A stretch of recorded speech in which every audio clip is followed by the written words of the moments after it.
Bless up, bless up, everybody. We're here for another session. Give thanks for tuning in. This should be a nice session. We love to do these sessions. Big up Lowell. Peace to everybody. Tuning in on X, Twitter, YouTube, and Facebook. Today should be very interesting. We're gonna do something about making money in Africa. People talked about it. I'm gonna talk about my experiences, and we're gonna watch some videos of some people who are giving on the ground advice. So there's an echo in the background. All right. Let me see how I can deal with that echo. Let's see. It's a big echo. All right. Let me try to work that out. Let's see. Give thanks for that. I'm going to see what's going on with that echo. It has echo cancellation. That means that it must be on somewhere else. Let's see. I will address that. Give thanks, Lowell. See if I can address the echo. But you really shouldn't be hearing it. Okay.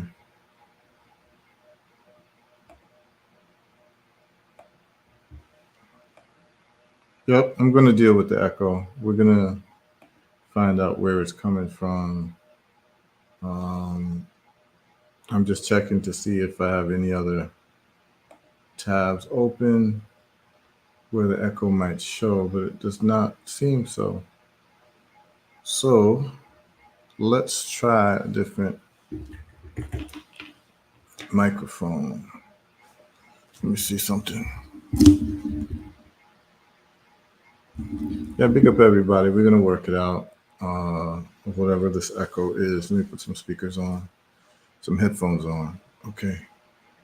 So I do not necessarily hear the echo, but I will try to find what it's about.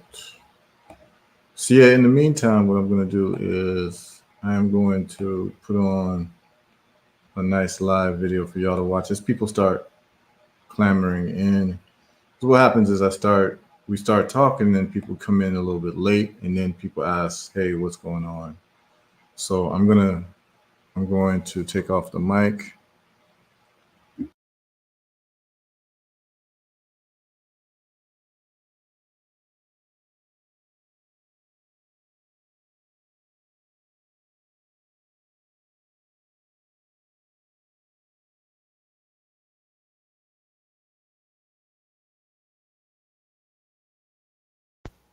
All right, how's that?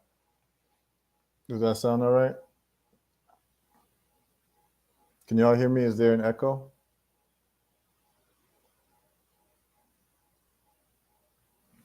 Yeah, let me know, Lowell, if there's still an echo.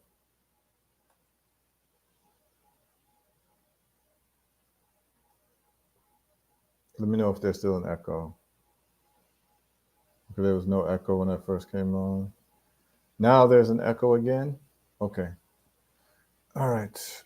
That means that there has to be some channel where it's open. Let me try to, meantime, I will rinse this for you all for your listening and enjoyment.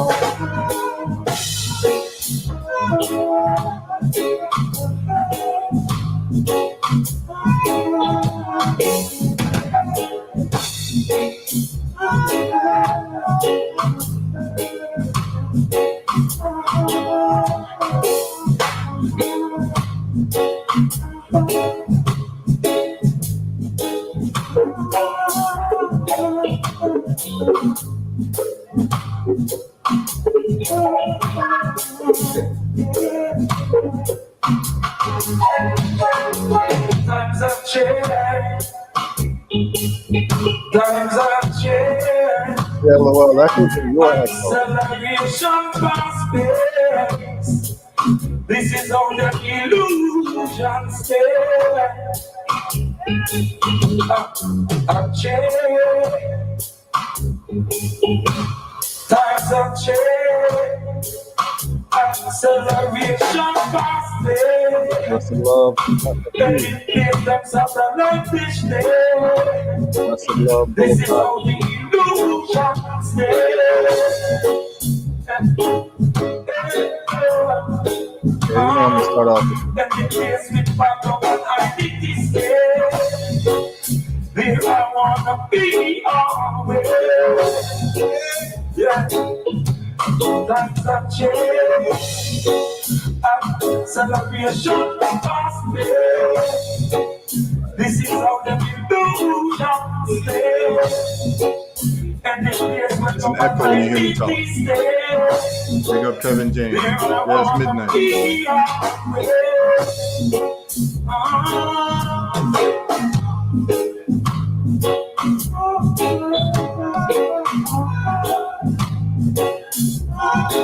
All right, what's that? What's that, Lord?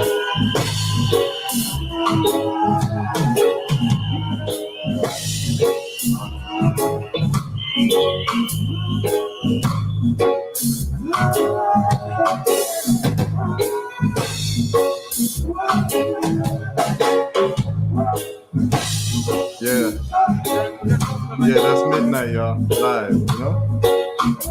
Start off the show with that, you know? Before we get into making money in Africa.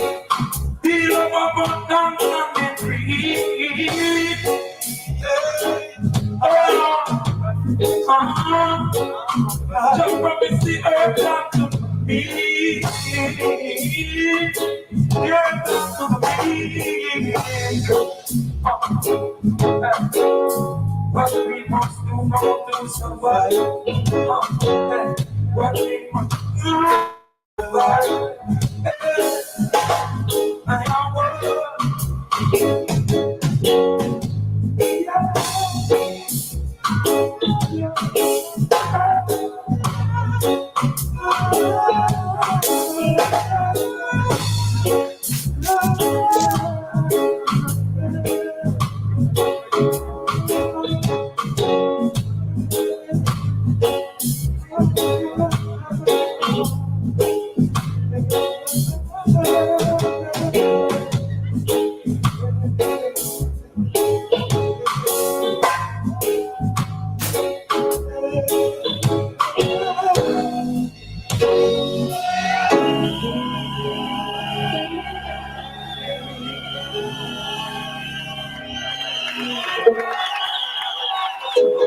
Yeah, we're gonna let a few more people roll in.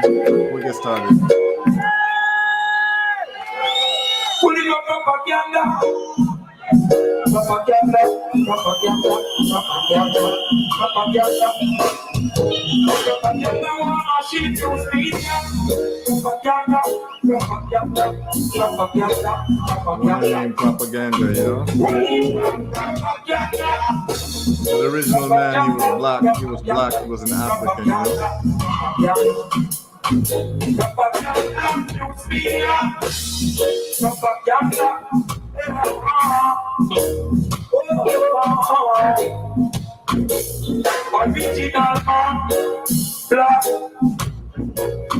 African, carbon.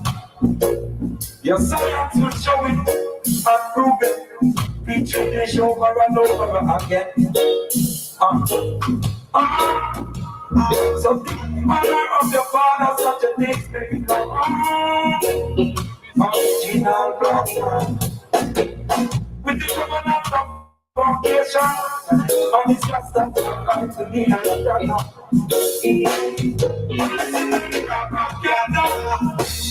propaganda, propaganda, propaganda, propaganda, propaganda,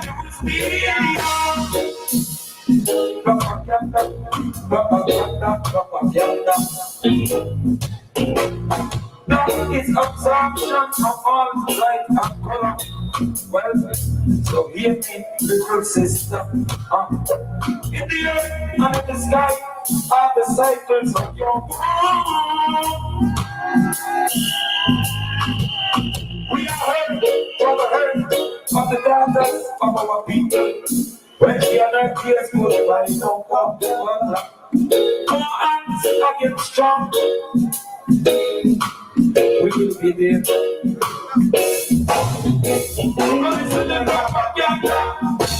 That's right, Bola Kazan. I'm not leaving without my deeds accounted for, you know? Black is the color of our soul, that is the home. Black is what's from the land. Black is the color of the world we know. It's not this morning, stop the darkness. It's not this morning, stop the darkness. Well, pick up your morning, stop the darkness. And we're so lost tonight. I'm not being a heart. The beginning and the end. Well, listen to the propaganda.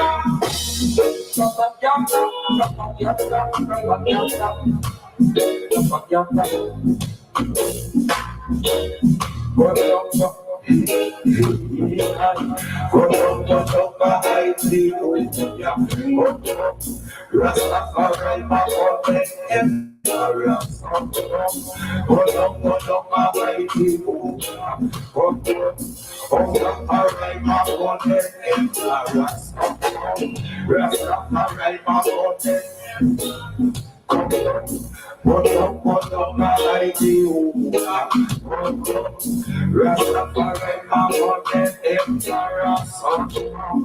Word, soul, and power.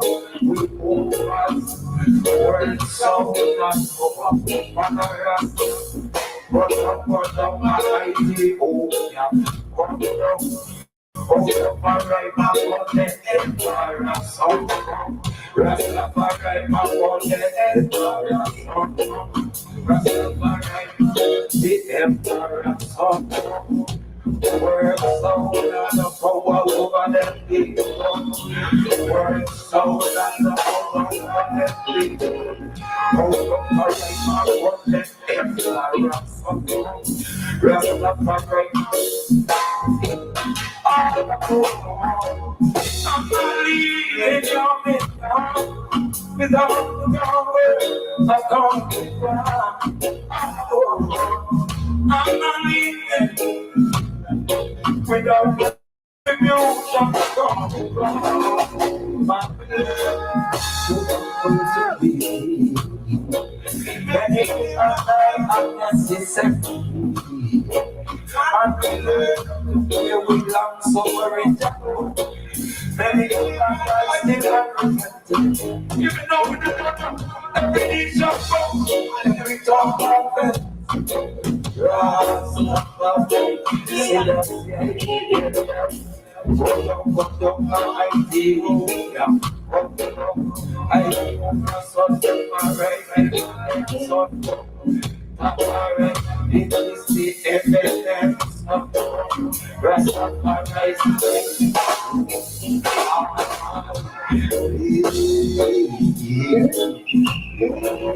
Rastafari,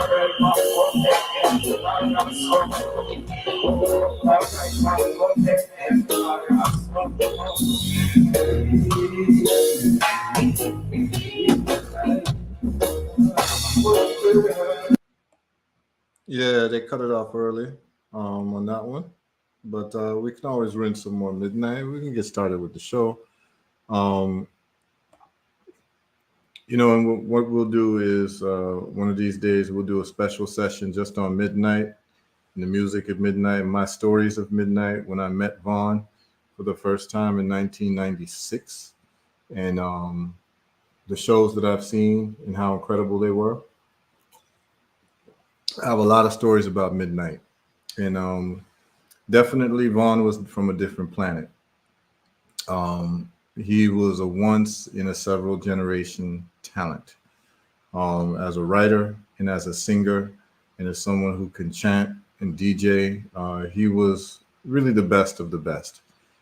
He was he was just incredible, and he was prolific. So many albums that they created. We could talk about the different stages of Midnight. My favorite stage of Midnight is when Ronnie, his brother, was on the keyboards. That to me was that was fundamental Midnight, and I have all types of stories I can tell. And so I will, from my conversations with Vaughn and uh, his writing process and so many other things. But I knew the first time that I saw Midnight perform, I actually heard about them in Washington D.C. I happened to be in D.C. at the time. I was working for Trans Africa, still doing the Pan Africanist vibe from early. And I was in Washington, D.C. And of course, I got to find out where the roots reggae is. And someone told me that there's a band called Midnight that I should check out, that I would like them a lot. And I went, and it was in a little hole in the wall. This was around 1996. It was a hole in the wall. And there was about maybe 10 people there. But when I went and I saw him perform, he sang a few covers too. But it was his original songs that struck out to me. And I got the chills just watching everything go down and listening to how he wrote and how he did it. He could take a rhythm, one rhythm that would play for half an hour, and he could sing the whole way through it with different melodies and harmonies throughout the song. Like, it was incredible to watch, And there are songs that I saw him perform from 1996 that he never recorded, that people will never get to hear, unless you were there at the time. Like he has a tune called Shackled to the Wall. Big tune. Babylon got them shackled to the wall. Shackled to the wall. No, shackled to the time, rather. Shackled to the time. Shackled to the time. They got their New York time and then them California time. Daylight savings time. He breaks it all down. But, we'll do a special session on Midnight because definitely Midnight deserves a session. Vaughn deserves a session. Several sessions, and we'll get into it. We'll probably do that on Twitter. There's a day I'll just tell everyone to migrate to Twitter, or if we're on a BB2Me, everyone migrate there, and we can really politic about music the way that we need to without getting player hated. But I don't think Midnight has those copyright issues that some of these other artists may have. So I may be able to do it on Facebook and YouTube at the same time. So we'll see. Maybe we'll do it this week. Maybe we'll do it next week, but it needs to be done. Because when we talk about the greats, when it comes to music, particularly reggae, which I think is the greatest music, Midnight has to be discussed.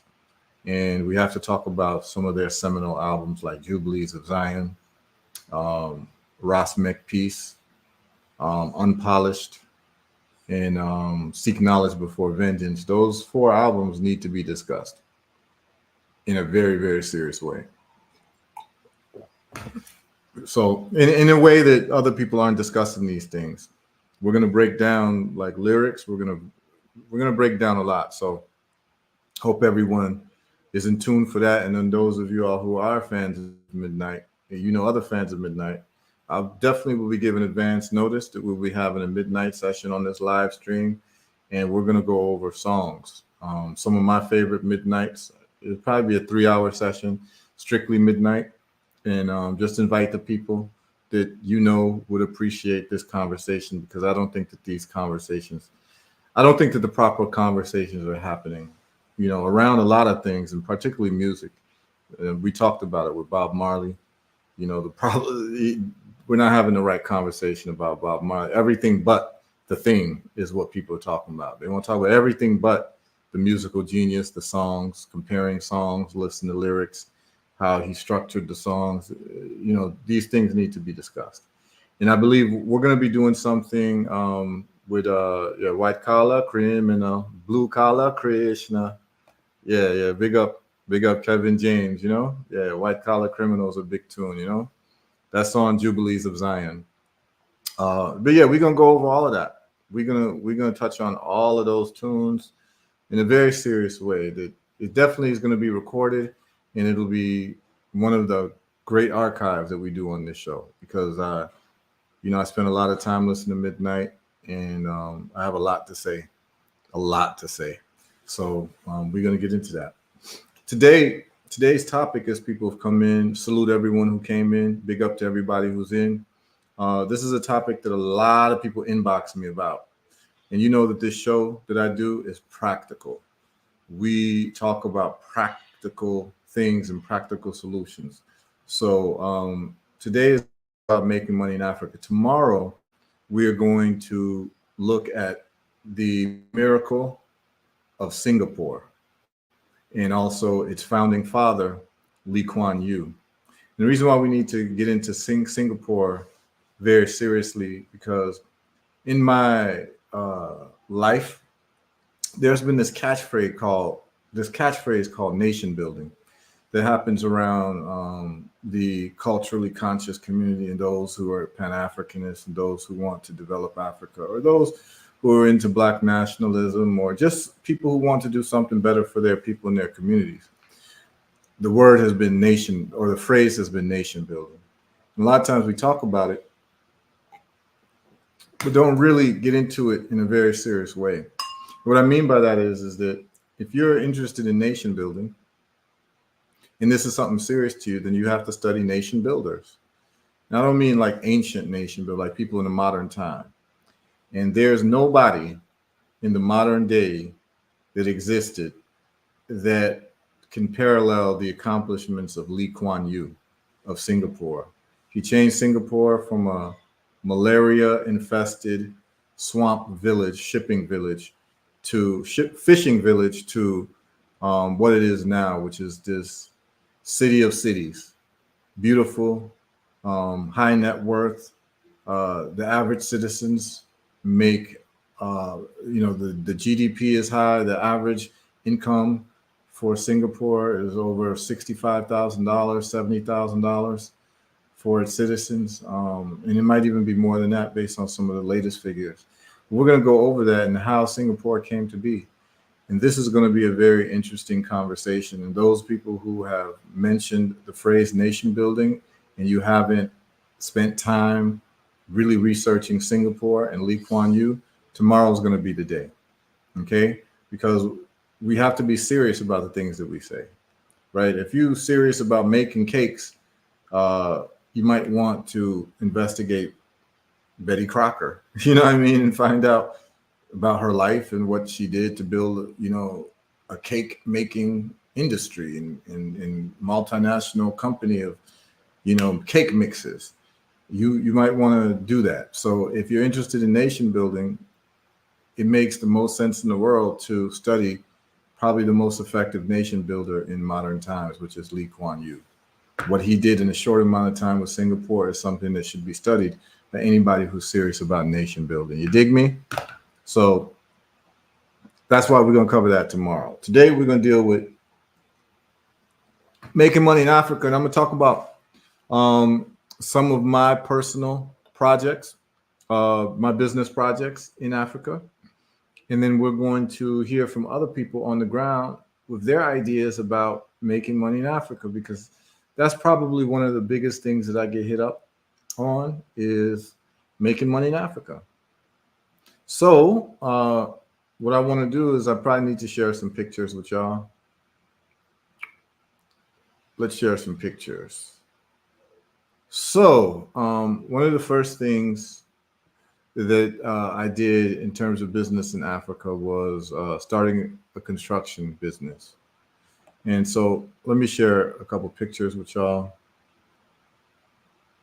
Hope everyone's cool. Bless up, everybody. We are going to share some pictures. Okay, let's do this. All right. So The first business that I started was a construction business, and I came to Ghana with these three individuals that you see in the picture there. You see me in the blue. I'm the tallest person there in the blue shirt, dark blue shirt. And then there's a brother on my right, which would be your left, a sister to my left, and then a brother to her left. And the brother on, it's going from left to right, that's Ross of all trades. The sister is Sister Chinwe Osaze, and then her husband, Zinga. Zinga is from Antigua. Chinwe is from Antigua by way of St. Thomas Virgin Islands, and Ross of all trades is original VI man, St. Thomas man. And the two brothers are construction experts. When I mean by construction experts, these brothers can build houses from scratch, and they've been doing it since they were young boys. So what we're standing in front of is an expo that was happening while we were there doing work with the construction business in Ghana. It's called Ghana Build Construction Exhibition, and you'll see the dates there. And November 5th through 7th, that's when we were there. And we were there in 2019 to 2020. And I started the construction business, and I was able to pay for the construction costs in terms of cost of equipment, tools, uh, any things that were needed. I ended up selling some stock that I had in uh, Tesla and some Bitcoin that I had to actually get capital for the business. All businesses require capital, and I had stored capital in some of my investments. So what did we do? What was the first project that we did with the construction business in Ghana? The first project that we did was we built a cistern at my aunt's house. So my aunt paid for the cistern to be made, and also for the two brothers to be paid as engineers. And so what I did was I brought in their talent. This is the roofing that was necessary, the gutters that is necessary. So because cisterns aren't a thing in Ghana, most of the gutters are not appropriate for the water catchment. So we had to install new gutters on my aunt's house. And so that's one of the gutters there, the young men carrying it. And this was the digging that happened for the cistern. Is a 40,000 gallon cistern, as you would see. So we used an excavator to dig. And then this is the flooring that's being done. The purpose of the cistern was to catch the rainwater so that my aunt would never have to buy water again. This was the breaking ground at the beginning of the project. That's what made that space that you all were looking at. It was all done with this backhoe / excavator, but it's a backhoe. And we got it done. It was a 40,000 gallon system, about 150,000 gallons. And so what I wrote here, I'll try to make this a little bit bigger for y'all to see. So what I wrote here is that this was stage 2 of the construction for Africa. We broke ground by digging a space to construct a concrete cistern. Here's the math. The concrete cistern can last over 300 years and will hold 40,000 gallons of water, this one. And if the house uses 100 gallons of water per day, the cistern holds 400 days of water. That's a year and a month. And so if there's no water or no rain for a year and a month, for that year and a month, my aunt would have water at her house. And so the point of the matter is that we created a sustainable solution so that there would never be any water problems for my aunt's house. Okay. So what I was trying to do is I was trying to take the words down a little bit, but I don't see that it's happening. So anyway, I know it by heart because I wrote it. So basically 400 days of water. And then it takes about a day for it to fill up from empty to full in terms of a day of good rainfall. Okay. Of course, that's me. That's me negotiating some mango situation there with some of the market ladies in Ghana. You know what I'm saying? Let me show you all a couple of things here. Um, oh, this is a nice picture. Yeah, I'll run through some of the pictures. So this is during the time of the project. Yeah, this is the yeah, that's the mango picture there. We're just getting some fresh mangoes from a market lady. The woman there became a very good friend of mine in the sense of she was reliably was able to get me mangoes at a good price, and I rent to her frequently. And this is the brother who makes my clothing, Adenoho clothing. You see right there. That's the brother right here, Cody Marty. I'm at his house / factory in Ghana, and after we did the flooring, this is the video of the concrete pour. So you can see the truck is at the street, and that is the hose that pours the concrete. This is called a chute, and so we're concreting the floor there for the cistern. This is live. I come with receipts, y'all, and this is the work we were doing in Ghana, y'all, and this is so what we're doing is these are the form walls to pour the concrete. The way we did it was, see that's the concrete that you just saw pour. It dried, and then we did these walls that we got from marine plywood. So we had to make our own concrete forms ourselves. So we did everything ourselves, and we made our own brackets and everything. Okay, so this was all DIY. And it was done with the two brothers that I told you about because they are expert concrete. I mean, they are expert construction men. And I learned everything I know about construction from those two brothers. I knew nothing, but after I left, I got a great education and understood how to build a house just from that experience there and what it actually takes. And so these are our workers. These are local brothers from Ghana, and I told you all the story about it last time that we paid the brothers well, and they were able to pay for their siblings' school fees and other things for their families by us doing this business. Okay, this is the importance of doing business and entrepreneurial work in Africa, is that you support the African economy and put food on hard working people's tables in Africa. This is what Pan-Africanism is all about.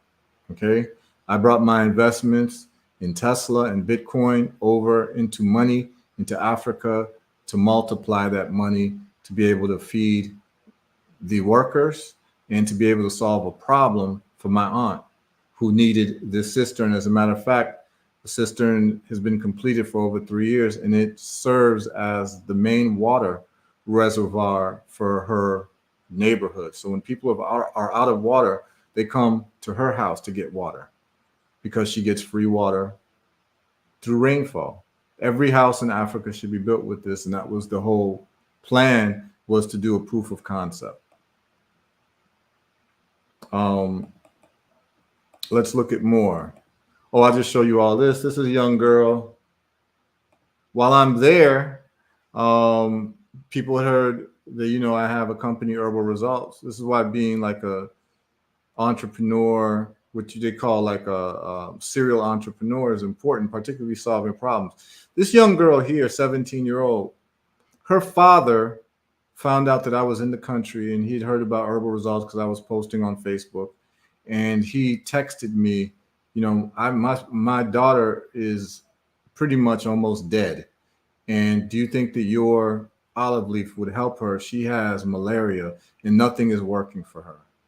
And I said, yeah, it's worth a try. And the research shows that it kills malaria parasites and all different types of parasites. So please come and get it. And it turned out that he lived about 4 hours away from me. And he ended up taking all types of buses and a taxi to me, got this bottle, got it to her.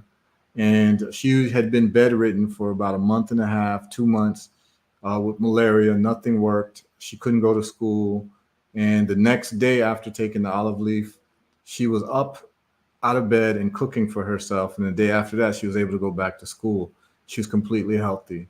And so that just happened to be something that happened while I was in town, while I was in Ghana doing this construction project. And what happened was that a elder that I know from Jamaica follows me on YouTube, and she has these contacts in Ghana. So when I was in Ghana, she let me know that there's a brother there that's close to her whose daughter is on her deathbed. And if I had any of the olive leaf extract, could I make sure that he gets it? And I didn't even sell it to them. I just said, yeah, just try it and see what happens, and hopefully it works. And it worked. And the young lady's doing very fine now. So doing business that solves people's problems, there's nothing sweeter than doing it in Africa. Okay. So this is what happens when the concrete is poured with the form walls. You see it right here. So these are the holding tanks for the water. This is Ross of all trades right there, supervising everything. This is one of the brothers in the neighborhood working. And that's what it looks like there. That's what the holding tank for the cistern looks like. Concrete has dried. And here is a pour of the wall into the walls. So we had the wall structure. So what you saw was the after in terms of the walls. This is what happens when you pour the concrete into the wall structures. They're just giving the concrete walls form. And this is what we had to do. And this is Kingsley. Kingsley is a brother who is a contractor as well, but he learned how to do this from us there. He lived at my aunt's house. He turned out to be a contractor, and we made him the foreman for the job. So he was the liaison with all of the local labor. And I got all types of funny stories that would just make y'all laugh with Kingsley. And I had to, well, one of the funny stories is I had to be the translator between Kingsley and the brothers from the VI, because their VI and their Caribbean accent was so thick that Kingsley couldn't understand them. So I had to do the translating to Kingsley, sometimes from VI and Antiguan patois to basically Chui in Akan, because that's where I'm from. So I speak Chui and I understand Chui. I don't speak it as well as I understand it, but I speak it enough to be able to communicate. That'll be fixed if I'm in Ghana for 6 months, because that's my first language. I had to actually learn English, but the mistake was that in my household, my mother and father allowed us to respond back in English. So my tongue lost the practice of speaking Chui, but my ears understand it completely. So I had to be the translator back to Ghanaian English to Virgin Islands English and Antiguan English.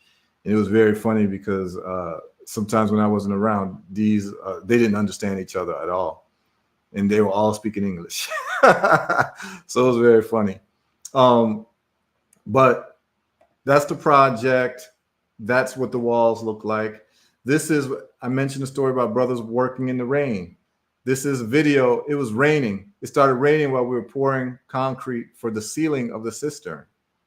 And these brothers did not quit. They said, rain, who cares? Let's work. If we had to put the lights out, it was dark, we had to get it done. And so out in the rain while we're pouring concrete, which is something you're not supposed to do, but we didn't, we weren't able to predict that the rain was happening in terms of the forecast. It just started pouring and it got dark, and we just said, we're going to finish. And so we ended up getting it done. The ceiling of the cistern. And this is what the cistern ends up looking like. Right there, y'all. Okay. And it holds 40,000 gallons of water. Okay. And it ended up being 45,960 gallons of water.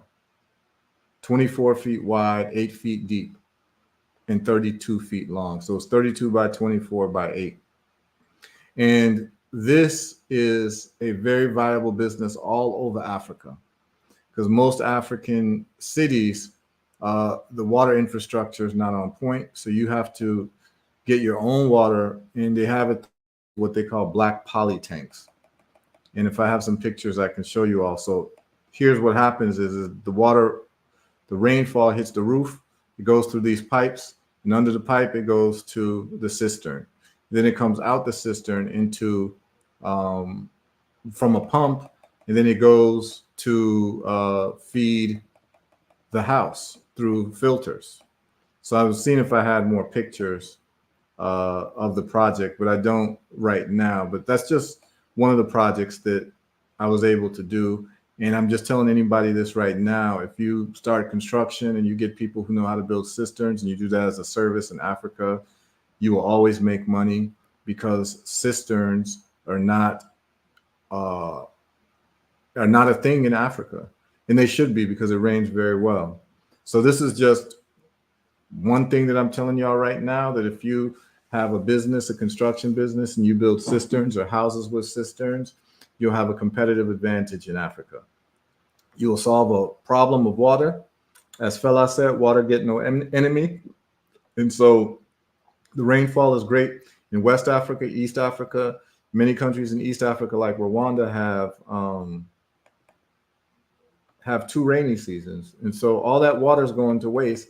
And is Bob Marley says in one of his songs, "In the abundance of water, the fool is thirsty." So we got all this water. There's no reason why people are having water shortages, right? This is the biggest hospital in West Africa. It's called Kolebu.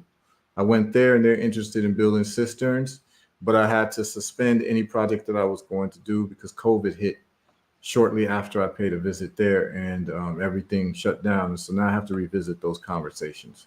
But I've been very busy, but the hospital needs cisterns as well. Um, I'm going to show you all another one of my, so this is the second business that I have in Ghana. And this is with Herbal Results. We had to go through to get a certificate of registration as a herbal medicine so that doctors can prescribe it to patients and pharmacies can carry it. And so we went through that whole process, and anyone needs to get something through the Food and Drugs Administration of Ghana, holler at me. I have direct links. This is our certificate of registration of the herbal medicine of olive leaf extract. And it, it says right here, Herbal Results Industries, So I'm just showing you all to give you all receipts that when I'm talking about doing business in Africa, and I'm talking about Africa, I'm not making this up. I'm talking about the groundwork that I've done, and I'm talking about what I know. None of this is theoretical. So after we get the certificate of registration, and I'm doing it at the same time as I'm doing the construction project, I'm getting all the paperwork together, visiting the FDA, all of that. And I think I have a picture of when I visited the FDA to sort out. I think it should be here somewhere. It probably says the Ghana FDA. Because I remember, yep, Food and Drugs. This is what the building looks like. Had to pay them a visit. And that's how I got this building, and getting through the paperwork of this building is how I got my product on the shelf in Ghana. And I have a picture of one of the pharmacies. So in Africa, they call pharmacies chemists. A pharmacist is called a chemist in Africa. So I'm going to show you all a picture real quick of Herbal Results in a store in Ghana, just to show you all receipts. Then we're going to go through other business ideas. Yep, this is it right here. There's a couple stores that we got in right away. Septal Chemist, Pineal Chemical. So that's us on the shelf there. In Ghana, in Africa, this was a dream come true. When I started the business, the whole thing was to go to Africa and start healing our people from high blood pressure, diabetes, cancer, malaria, with something that, I made with my own hands. And we've been able to make a mark, okay? And so we have products in Africa. That's the whole point. And the next stage is to have a factory to make this in Africa, because the shipping costs make the price too expensive, and the duties that we talked about in terms of the import duties are just exorbitant. That makes the price double what it should be, right? And we want to make this affordable for everybody. So that's the second business that I did in Ghana. I was given an opportunity to own a fish farm in Rwanda. That's a story, and I have a picture of me at the fish farm. This is an opportunity that just fell into my lap. I can show you all a picture. of me at the fish farm right here. This is Rwanda. Of course, I got Action T-shirt. We always wearing that. And this is the fish farm that holds Nile tilapia, and it has about 16 of these. And basically, it's an old woman who was given this land by the government to do agriculture. So if you're doing agricultural projects in Rwanda, the government will give you land. And the government will give you land or lease you land. And she was given land, and so she's gotten old, and she just wants someone to run it. So she basically cut a deal with me that I could run the land, and she would just get, 15% royalties. So that's something I have to go back and deal with as well. I was there at Rwanda last time, but the son who's the owner, he owed me some money, so we had to sort that out. I had loaned him some money. He tried to disappear on me. I came back in the country, and we had to sort some things out. And then we revisited the land again. And then, next time I'll look at, signing the papers and actually doing a deal with his mother now that me and the son have worked out our discrepancies. So that was an opportunity that just fell in my lap. And this is over 40 acres. And on this land also is a rice farm, y'all, which she told me I could control as well. All right. And this is just from just walking around in Rwanda, and it just fell into my lap. So, so that's another business opportunity, and that's a business that we started as well under Herbal Results Agriculture in Rwanda. As you notice, I try to keep the names quite similar just to leverage brand. And let's see what else we have. So last year or a year and a half ago, I started with my brother Kwame a construction business, a block making business in Gambia.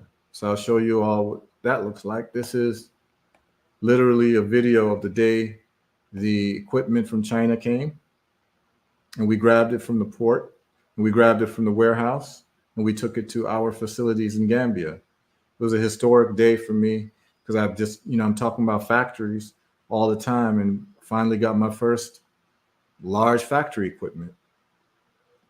This block making machine, everything put together, shipped into Gambia, cost 20,000. Me and Kwame we split 10,000 each to start the business, to get the equipment.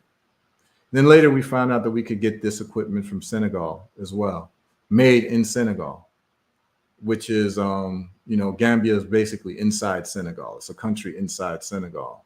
So then when we get more equipment, we're now going to source it through Senegal because 1, it's Africa, 2, it's cheaper, 3, it's closer. So we're not paying all of these exorbitant fees. And then 4, the engineers are available if there's any problems with the equipment to just come and fix it. So it just makes all the sense in the world. But that day was one of the happiest days of my life.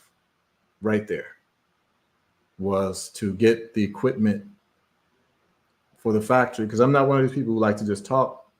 If I talk about something enough, believe me that I'm going to make it happen. If you hear me talking about mangoes a lot, you're going to hear in due time that I have a mango orchard. If you're going to hear me talking about factories in Africa, you're going to hear that I have a factory in Africa. Things that I tend to talk about a lot, I usually make happen. It's just called agency, and not having anything in the way that's stopping you from achieving everything that you say is important in your lifetime. So that's it right there. That's some of the equipment. Let me show you when it was installed, what it looks like. But yeah, this was one of the happiest moments. So yeah, this is the factory. We shut down for rainy season because it was outdoors. I'm gonna look at moving it to an indoor facility. But this is what it looks like. You'll see everything. This is the team. So myself is here, Kwame's there, and then our workers are here, right? And this is the conveyor belt and all that. And I have more pictures probably on Facebook, but that's just a little. And these are the blocks right there. That's the blocks that we make at the factory. You can look at them. These are pavement blocks and also construction blocks for buildings. You will see that the blocks are like Lego blocks that you just snap together. It cuts down on mortar. And so that's the factory. That's what it looks like in Gambia, 25th dynasty. 25th dynasty is the dynasty that resurrected Egypt, Kemet. It was known as the Nubian dynasty with Shabaka, Taharka, and Pianki. These are the mounds of the different raw materials that we use to make the blocks. This is in Jabang in Gambia. It's a city next to Banjul, which is the capital city. So this is all of the factory making equipment. Right there, that's the conveyor belt, that's the mixer. So that's the ramp, the mixer, the conveyor belt, and then you would see the machine, okay? I have a lot of video on that, but this is just to show you that some of us are very serious about what we say, okay? You will find from time to time that there are jokers, but then there's some of us who are deadly serious, and then that is a cargo truck picking up blocks that we made for an order that we had. So that's it, right? Business in Africa, y'all. These are they're coming from, and they were earth blocks. A lot of these are earth blocks, was made from earth material and cement. So you see that there, just dropping off an order. And let's see if we have another video. Yeah.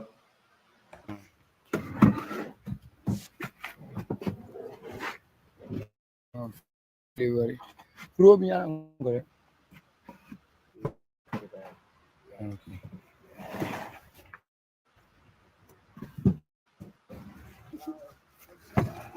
This is our first delivery. Yeah?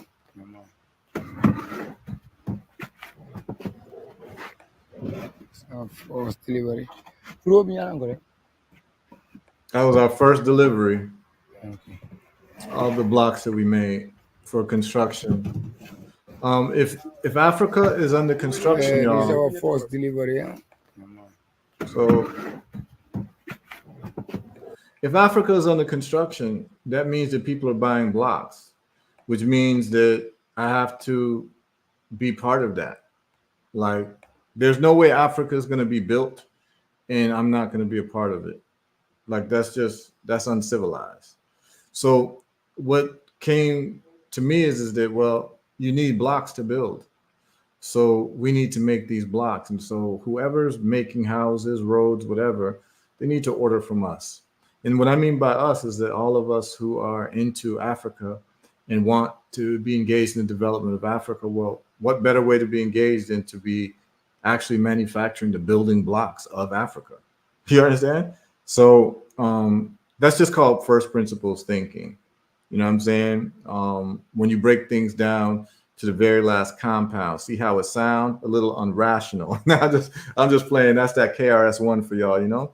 But we have to break it down to the very last compound. And that is what first principles thinking is all about. I know Lowell liked that one. So what we're going to do is I want to watch some videos with y'all of some people who got ideas about making money in Africa. I know that these conversations are rare in terms of what people usually have. So you should be delighted today that we're actually having these conversations. It's not theoretical. It is practical in terms of what has been done and what some of us are doing in Africa, and so that you know who to ask and the right questions to ask. So some of these businesses, let's check out. There are certain YouTubers who focus on this, and I want you all to be familiar with them. Let's just see the quality of their videos and what they're saying. Some are in the agricultural field, some are just in the ideas field, and then some people are talking about businesses that have been done on the ground. One of the leaders, let's go with Dr. Harnett first. She is, Dr. Harnett is a sister from Ethiopia, Eritrea, and her whole mission in life is to give everybody game about entrepreneurship in Africa and to help develop Africa. So I'm going to share this video of Dr. Harnett, and the title is How You Can Start a Business in Africa with $100. Okay, with less than $100. Now, who's giving you this type of content and sourcing out this content for you? Not many people. So make sure that if you love this and you want to show some reciprocity, hit that Cash App, $ Herbal Results, and let's all make some money together. All right. So let's check this out. Let's see what Dr. Harnett is talking about. Let me share what she got going on. Let's see how you can start. There we go. All right, check this out, y'all. Let's see what she got to say. I will show you how you can start making money in an African business with just $100 of investment. But it even gets better. What if I told you that you can start earning in your African business in less than a month?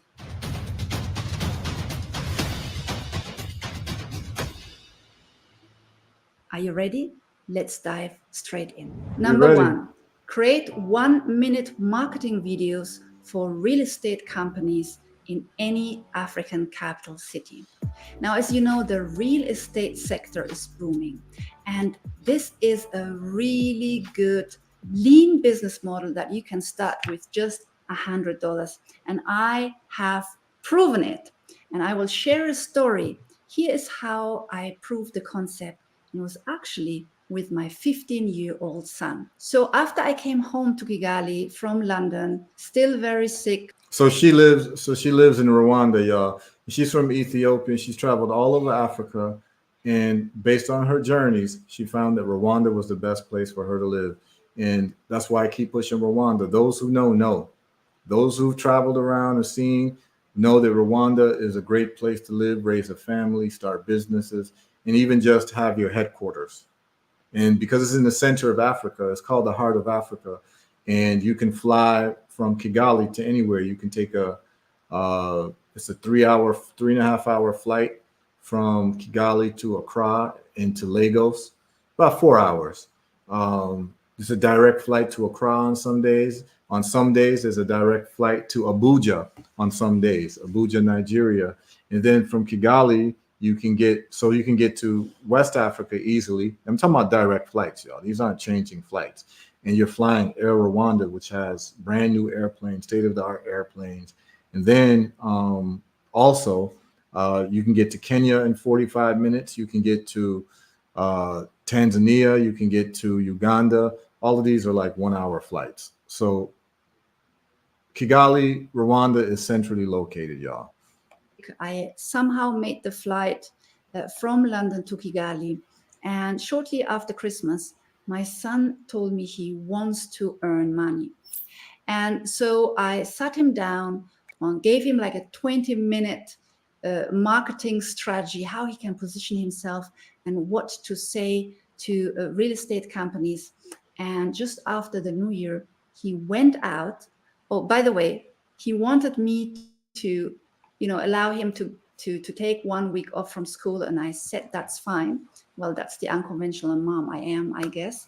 And he went out and he pitched his offer to real estate companies. So by the end of 10 days, he made $300. And his expenses were just $50 for a video editing software that he already owned.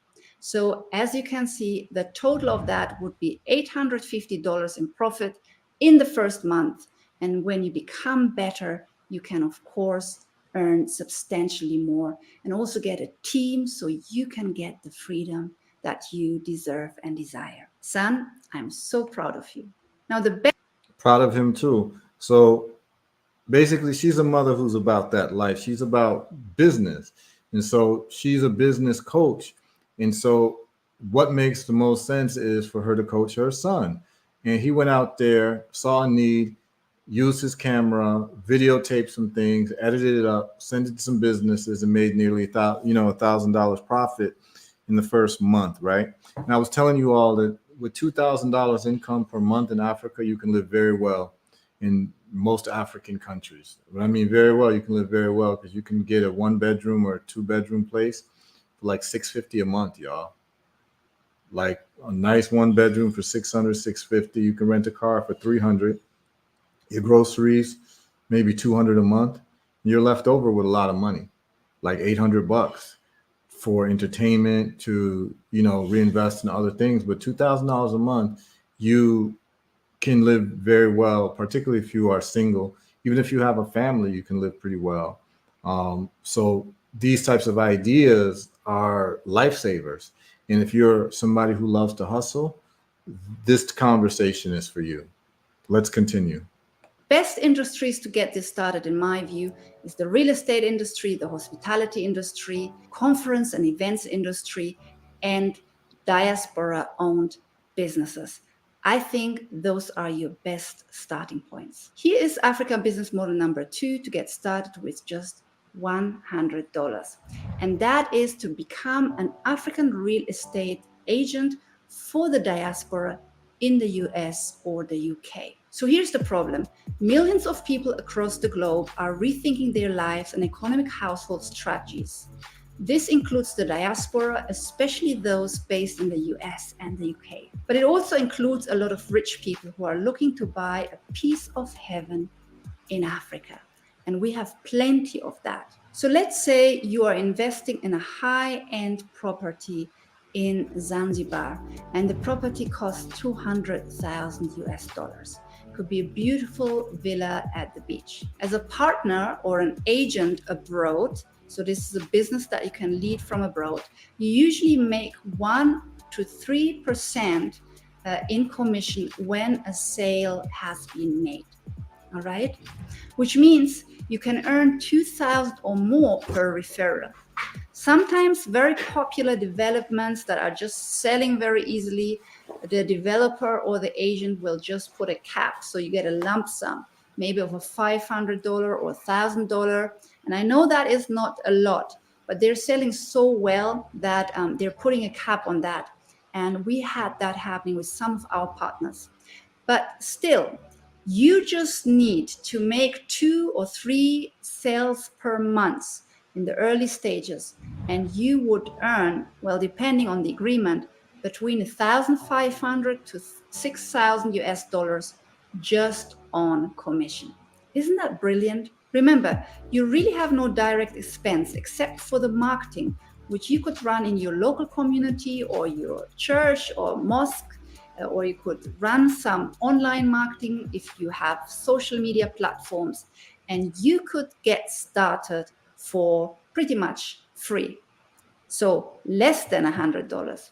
Of course, later on, if you wanted to extend the marketing, you would put some money into the marketing, but it is an easy startup and you can start that on a shoestring budget. The other good news is that all the marketing material that you would require for the units is already in place. The developers or the agents in Africa will provide you with all the information and graphics that you need. So what's left for this particular Africa business model? Well, you need trusted partners in Africa. So that means very trusted developers of real estate or trusted agents who are kind of collecting the best real estate offers because they are on the ground locally and you would partner with them. I have connected my clients with trusted real estate agents within our Africa Real Estate Network, which I've been running.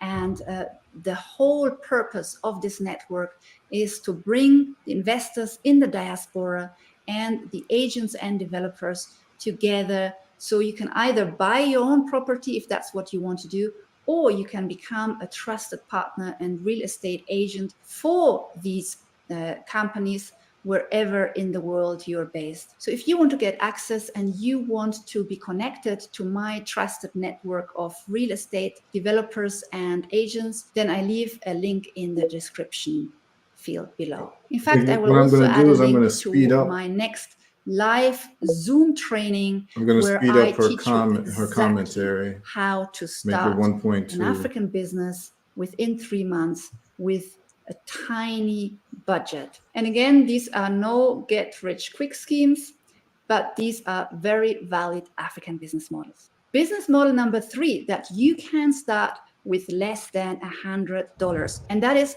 mystery shopping, or as I call it, service quality evaluator. Let's take Accra, for example. The problem? Accra is aiming to become the leading destination for tourism in West Africa. Now, that means they have to reach a certain standard in their hospitality industry, and competition is growing like never before. So if a boutique hotel, a 4-star hotel, a higher end restaurant is not providing the utmost quality, people start looking somewhere else. Now, you come in as a quality service evaluator or a mystery shopper. You would possibly have a drink at a hotel or a restaurant and ask to speak to the manager. Now, once you have his open ear, you would explain to him that the rising competitiveness in Accra means that he as a manager or the business owner really have to make sure that the quality of the service is top notch. And you would come in mysteriously just posing as a normal customer, and you would have a dinner there or lunch or possibly even a overnight stay at a hotel. And instead of filing a complaint with all the things that do not work, you would first point out the things that do work and that you really liked, but you would then constructively summarize the weaknesses that you have observed. And such a report is really of great value to everyone working in the hospitality industry. So the goal here is that you would win over these hospitality companies on a retainer, so a monthly fee. Of course, first of all, they have to be very happy with your first set of report, your observations, and the feedback you gave them for improvements. But if you win them over on a retainer, you could sell it in a way that you are suggesting you would be their quality evaluator for months to come, so that they can obtain a very good quality or even improve that, but the quality would not go down. That is the value offering you're making. And expenses, really zero. Just the petrol you're using to knock doors at different restaurants and hotels. You can make $150 to $300 per review, depending on if you're having a lunch, a dinner, or an overnight stay. You then have just 10 companies in your portfolio, and you're making $1,500 to $3,000 a month while enjoying Accra's hospitality industry. So I think you would enjoy that work. But what do you do with all the rest of the week? Enjoy your life. That's what we're all looking for, isn't it? Africa Business.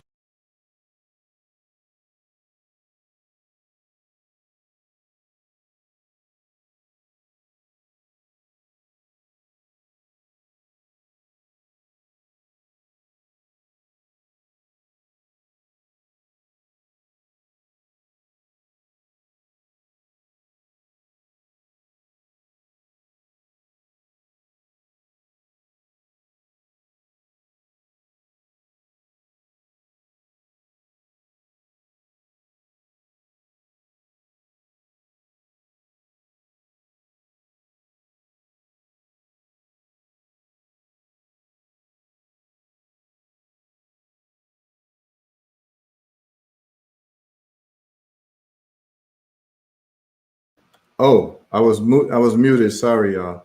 I was just saying that she was definitely dropping some game on us here, in the sense of people being able to partner with these businesses to do reviews, or not even partner with the businesses. There are people who have YouTube channels who just go around the world eating at restaurants and giving reviews. And with these reviews that they give, they make income on YouTube. And so there's a guy named Mark Weems who makes millions of dollars a year. He's been doing it for some time. He has over 1 million subscribers on YouTube, and he just travels around the world, going to different places just to eat. He'll go to restaurants, he'll go to like bodegas, he'll go to like outside street vendors, and he'll film himself eating food, and people will watch the videos and then decide they want to go to this country or that country to like taste the food. There's people into that, and he's been able to make millions of dollars just doing that. So it's about finding your passion and then finding out how to monetize it. But she certainly is showing you how you can do it quite easily in these countries that are looking to step up their game in terms of the hospitality industry and tourism.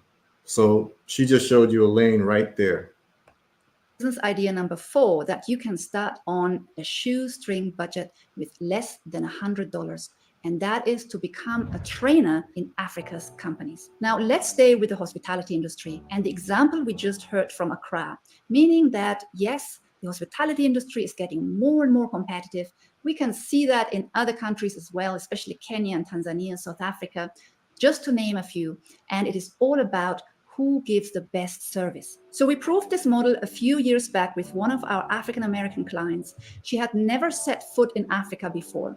With my coaching on how to position herself and what to say when she approaches managers in hotels, she found herself training 30 staff for 2 hours at one of Accra's most prestigious hotels after just 5 days on the continent. And I have to confess, she was a go-getter. And after that, he was sitting down with her. He was very happy with the training, and they discussed a contract together. So look, 5 days on the continent, and she's discussing a contract for customer service delivery in one of Accra's top hotels. Her cost to start the business? Well, none really. I mean, again, we were in Accra for our business mission. Many of you are on the continent already, or you're planning to travel, or you're based here. And it's really, again, just your petrol to visit certain restaurants and hotels or other companies and knock the doors in order to provide your service. And I would always start with a free demonstration training that you offer. You can easily charge $1,500 to $4,000 and more for a 1 to 2 day long training and enjoy the rest of your time on the beach. Here are some of the best industries to get this started across Africa's emerging economies. You could start a training company in the hospitality industry, as we've just heard, or you could also provide customer service to the banking and insurance companies. You could really train staff in the export sector if you have expertise in value chain addition. You could go into the construction sector as an engineer, for example, and teach there. You could teach companies in cybersecurity or artificial intelligence, or you could teach any of company in marketing and sales. There's quite a big range of opportunities out there. And lastly, number 5 of a business model that you can start in Africa with less than $100, and that is to run a cultural tour. Now, I have made a video of a cultural tour I took in Rwanda with my children and some friends, and it was a wonderful experience. You can see the footage here. We really enjoyed it very much, and we learned a lot about the culture in Rwanda in the rural areas. Now, another of my clients has done this, and sorry again, it's Accra once more because it was during a business and investment mission to Accra. And she went to the owner of the boutique hotel that we were staying in. That owner, she's also diasporan, and she asked the people, the diasporans who were staying at her boutique hotel, if they wanted to come on a free tour with her. So the feedback and the video footage and images with her test group was important as marketing material, so she could sell her tour later on to high-end hotels and international tourists that are staying there, or diasporans that are coming to visit the country. Let's say you invite 10 diasporans on your cultural tour for a day. Each one would pay $100 to $150, which I believe is a great price for a one-day tour. This means with 10 tourists, you would be earning $1,000 to $1,500 for that particular day out. You would require a minibus for the day and some petrol. The expense for that is about $150 per day.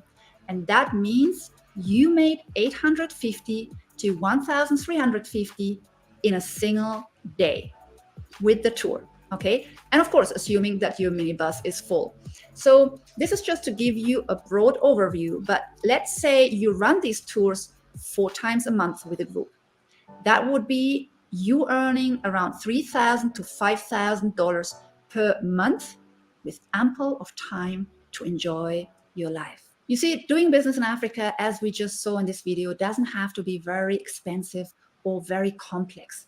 It can be really simple, and you are still providing real value to industry players across the continent. And that's what I'm all about and how I have always taught. But you can also hear from today's video that I'm really focusing on business models that also do not take up a lot of your time. After having been so ill for almost a year now, I just realized myself that most of us, we are just working far too much.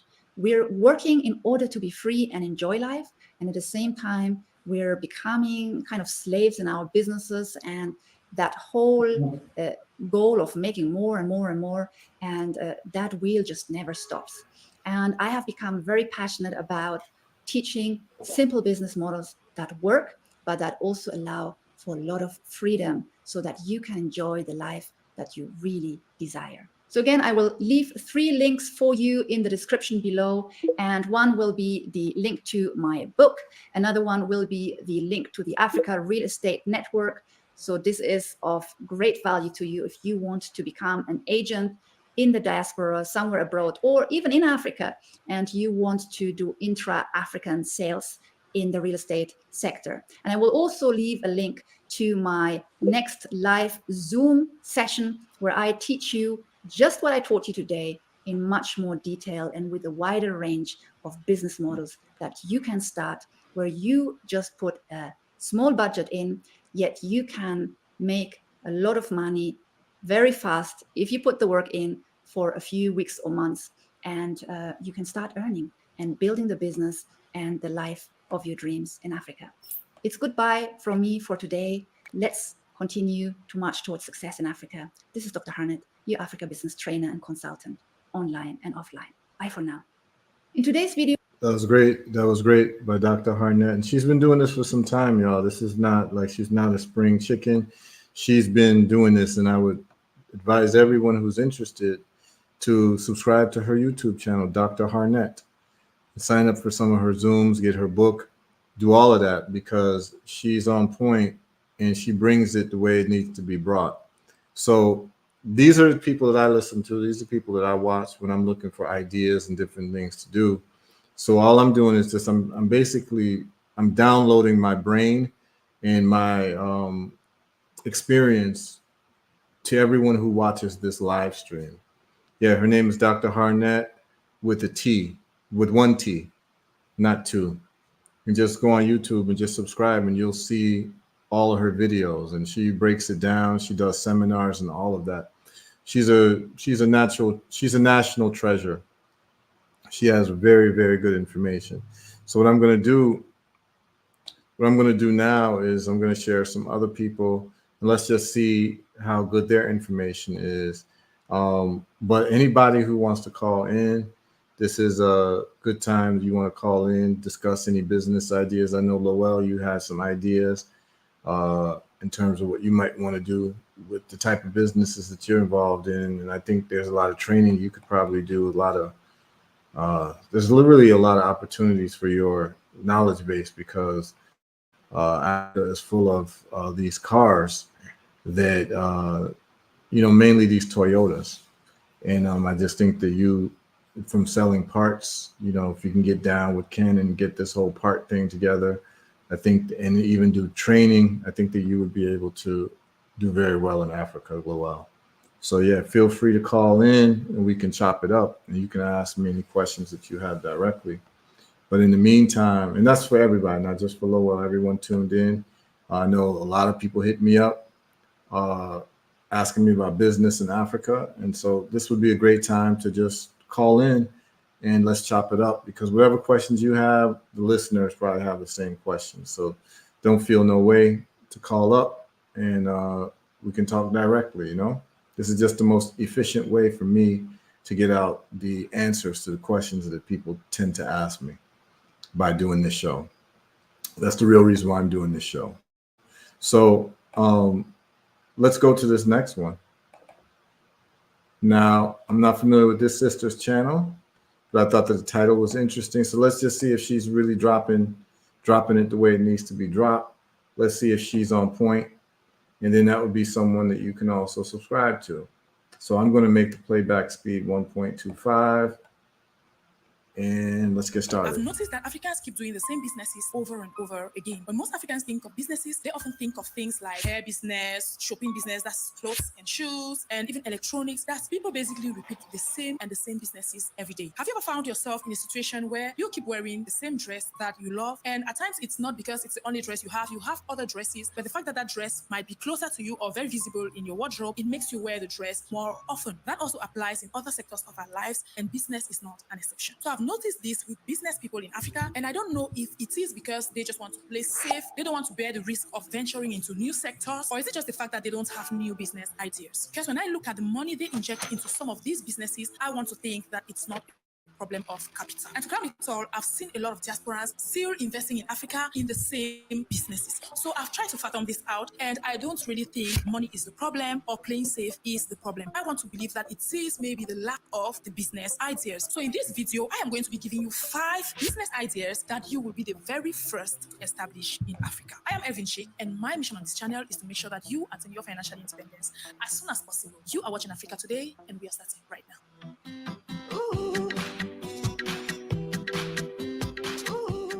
So the first business idea I am going to be talking about here is the establishment of a vending machine. If you don't know what a vending machine is, this is a self-service machine that dispenses goods to clients upon the chipping in of a coin or a token. That is, you just need to go there and put in some coin and you get what you want in return. This machine is quite profitable, and let me get into some of the advantages of this business. This business has a very low startup cost, so all you need to do is buy your machine and start your business because it doesn't need any experience or skill. Thereby, you don't need any workers to work for you. So it is a self-service based business. And another good thing with this business is that it is actually mobile. At any given time, you could displace it to whatever spot you want it to be. So the trick is you target high traffic areas to put your vending machine there at a given period, depending on what your machine is dispensing. So is it a snack vending machine, cold drink vending machine, hot drink vending machine, or hot food vending machine? So it basically depends on what you are going to be selling. You are going to be targeting places depending on what the needs are going to be in those areas. So let's take, for example, there is a sports competition or football competition somewhere. You could simply displace your vending machine to that area. So vending machines are more suitable for places like parks, restaurants, waiting areas, playgrounds, and you name it. Another good thing with the vending machine business is that it is easily scalable. You can buy as more machines as you want, and contrary to other businesses, you could scale up without necessarily needing many people. You could just assign each worker to maybe displace the machine and position it where it has to be. That said, it is a very good passive income option because once you've bought your machine, if you don't have the time, you could just assign 1 or 2 workers to be displacing the machine for you and stationing them where the services are needed. Or you could still even have a fixed place where your machine stands every day and everyone knows that they could get there anytime, buy their products from your machine. And one thing that makes this business so profitable is its flexibility. Yes, this business, unlike others, is not time limited. That is, a machine could be placed in a particular area and works 24/7. That is, be it in the morning, afternoon, evening, people could buy their drinks or their food whenever they want to, which is different from the regular shops where you will need workers to serve your clients. And once it's time for them to go home, the business has to be closed. No, with the vending machine business, you could be making money throughout the day and night. And the most profitable vending machine actually is the bulk vending machine. This is because it actually dispenses various goods. It could dispense things like candies, toys, gumballs, and you name it. So with such innovations across the world, I don't know what Africans are still waiting for. This is something that people are using to cash out real money. Imagine having a business where you don't need to employ workers, where you don't need to rent a physical shop, but you make money throughout the day. Isn't that a good deal? And these machines are so popular, especially in Asian countries. These people are on another level. The Asians are so innovative. Do you know that in Japan right now, there are vending machines, the bulk vending machines that dispense rice, shoes, watches, cameras? In fact, those people are so innovative and have such genius minds that I'm just in awe whenever I look at Japanese innovations. And if there's one business that would be very suitable in Africa, considering the fact that we've got very bad customer service most times, the vending machine is a must-have in Africa. That's in my opinion, by the way, because it's going to solve a lot of problems. I can imagine how happy I would be knowing that I could buy something and get served without having to deal with a rude worker. Honestly, this is a game changer for Africans. I can foresee how much money we could make if we have such machines in Africa. So please, if you have some money kept in your bank account right now, please, this is one of the businesses you could rush and grab that money to establish in Africa. Now, the next business idea idea here is horticulture. Yes, you got me. When we talk of horticulture, we mean the cultivation of flowers. Yes, beautiful flowers. This business is almost inexistent in Africa, but what people don't know is that it is actually needed right now. Back in the days, most Africans used to not really see the need to cultivate flowers in large quantities simply because people didn't really maybe have the need for that. But nowadays, let me assure you that a lot of African youths are doing things differently and are seeing things differently. Most Africans now love to use fresh flowers for their weddings. Unlike back in the days where people were just satisfied with plastic flowers and didn't really care, nowadays we love fresh flowers. I remember back in the days when if you would dare think of offering a flower to an African lady, she would be like, oh, I'm not an Oyibo, okay? I'm not a Nasara, as we call it in Cameroon. That's to them, it was basically useless, all right? That had to do with the romantic sector. But now where the African girls love flowers is for their weddings, for their occasions, okay? People love to use fresh flowers now, even for their decor at events and at home. And we know a lot of Africans throw parties right now. We've got weddings, baby showers, and photo shoots. A lot of people now use flowers for their photo shoots, especially for their babies. I remember looking for fresh flowers so much when I wanted to do my twin babies photo shoot. I searched for fresh flowers so much, and to get them was hell. And when I finally got them, they were so expensive. There's this girl's advert I stumbled on Facebook, and by the time I reached to her, the flowers were exhausted. Thus, she had run out of flowers by the time I needed them. And I had to do a lot of search to spare you the details. Do you know that I actually spent a whooping $15 for 3 tiny flowers? That's a lot, honestly. I was literally paying $5 for 1 flower. And if it is so expensive, it's just an indication to you that there is lack of flowers in Africa. And that's a need that you could step in and fit the hole. The need is actually there. Someone like me, I would love to use fresh flowers for my events. And a lot of Africans do right now. Do you know that some Africans go to the extent of importing fresh flowers for their occasions, which is much more expensive?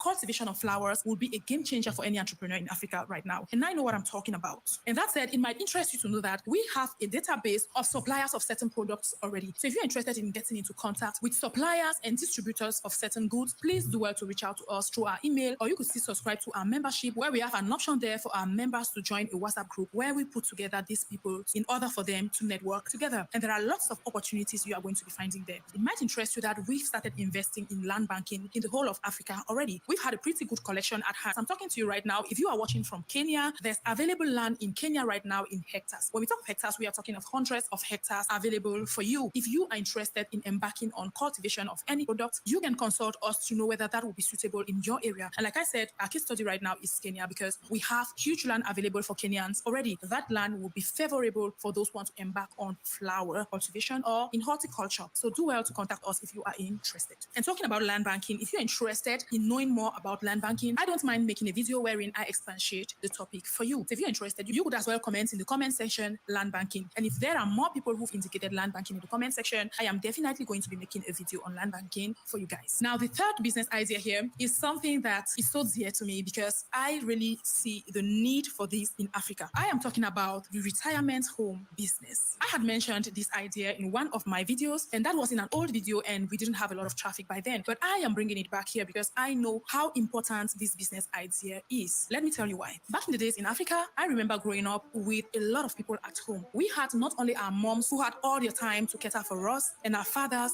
in fact, the whole family as a whole, they had the time to do that. We, the children, would go to school in the morning and our dads would go to work, but our moms would stay home and take care of the family. And I remember some aunties and uncles also living with us in our homes. So there was always people at home. And we used to have grandparents coming to live with us from time to time. And in some homes, some grandparents would live there till their last breath. Now, here's the difference. Nowadays in Africa, a lot of women have 9-to-5 jobs. And for those who don't, they have a business they are running out of their home. So that makes them not have that time to stay at home and cater for grandparents. In most African homes right now, in the mornings, the husband and the wife will be leaving for their job sites and the kids will be leaving for school. All the uncles and aunties are busy. They aren't there to fill the gap. So basically, when you have your dad or your mom living with you and that they are of age already, there's basically no one left home to cater for them. That's where the need for the retirement home business steps in. I know for an African watching this video right now, you could start thinking of prejudice that the society is going to think that, oh, if you send your parents to a retirement home care institute, that means you don't really have time for them, you don't care for them, you don't love them enough. I know the African mentality, right?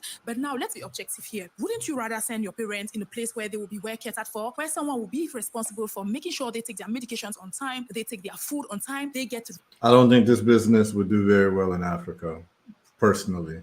prefer that for your parents than staying with their parents in your home and not having even 1 hour to spend with them per day. So now, for you, the entrepreneur interested in embarking on such a business in Africa, let me give you the secret of how to go about it in order for people to adhere to the business seamlessly. You will need to do 2 things. The first thing you have to do in this business is to allow a lot of flexibility at the level of visiting hours. Yes. We, the Africans, have this solidarity culture. We are so sociable and we've grown up to care for one another so much. So for people not to think that such a home is going to be distancing them from their parents, you need to allow flexibility at the level of visiting hours. They need to know that they could come whenever they want and visit their parents. The second thing that you need to be tolerant at is to make sure that they can feel free to do whatever they want to do with their parents. They could visit their parents and bring them Let's go to the African next. Let's go to the next idea because they still love to take me to the channel. I'm not I'm sure you don't confident that mind would doing do that, very right? well. So please do it right away and let's get to the next point.